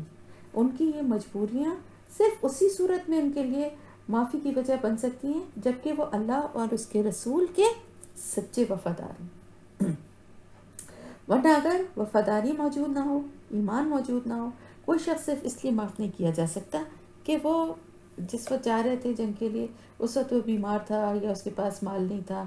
تو خدا جو ہے نا، اللہ تعالیٰ جو ہے، آپ کو معلوم ہے کہ اللہ تعالیٰ صرف انسان کے ظاہر کو نہیں دیکھتا بلکہ دلوں کے حال کو جانتا ہے، تو ایک ایک شخص کے دل کا جائزہ اللہ تعالیٰ لیتا ہے، اور پھر اس کے چھپے ہوئے دل کے جو بھید ہیں وہ بھی جانتا ہے، تو پھر یہ بھی اس کو پتہ ہے کہ کس کی معذوری جو ہے وہ ایک وفادار بندے کی معذوری ہے اور کس کی ایک غدار اور باغی کی ہے۔ ہو سکتا ہے کہ ایک شخص نے جب فرض کی پکار سنی تو دل میں کہا کہ لاکھ لاکھ شکر ہے، بڑے اچھے موقع پہ میں بیمار ہو گیا، ورنہ تو میں اس مصیبت کو کسی طرح ٹال نہیں سکتا تھا اور مجھے بھگتنی پڑتی. لیکن دوسرے شخص نے بیماری میں جب یہ پکار سنی تو وہ تڑپ کے رہ گیا کہ آئے کیسے موقع پر مجھے اس بیماری نے دبوچا ہے. اگر کسی طرح مجھے صحت مل جائے تو میں میدان میں نکل کر اللہ کے راستے میں نکلوں اور اللہ کے رسول کا ساتھ دوں. کس طرح میں یہاں بستر پر ضائع ہو رہا ہوں. اب آپ یہ دیکھیے دونوں ہی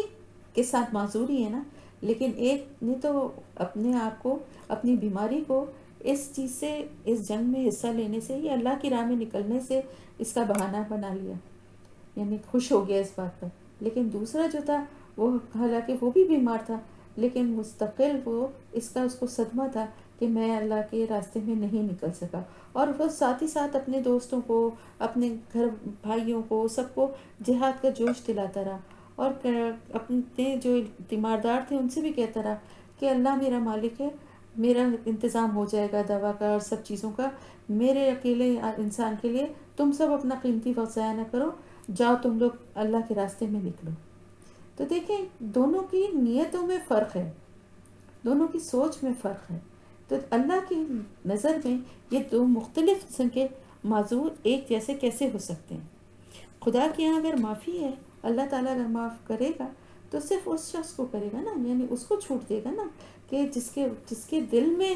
اللہ کے راستے میں نکلنے کا شوق ہے اور مجبور ہو کے وہ نہیں نکل سکتا. لیکن جو اپنی غداری سے اور جس کے دل میں وفاداری ہے ہی نہیں اور وہ خوش ہو کے اس چیز کو اپنے عذر پہ خوش ہو رہا ہے کہ میں اس سے بچ گیا جنگ میں نکلنے سے، تو وہ کیسے دونوں کو برابر اللہ تعالیٰ کیسے کر سکتا ہے؟ تو ایسے نیک لوگ، ایسے احسان کرنے والے جو ہیں ان کے لیے تو کوئی مواخذہ نہیں ہے اللہ کے پاس، کیونکہ اللہ تعالیٰ تو غفور الرحیم ہے، وہ دلوں کے حال جانتا ہے.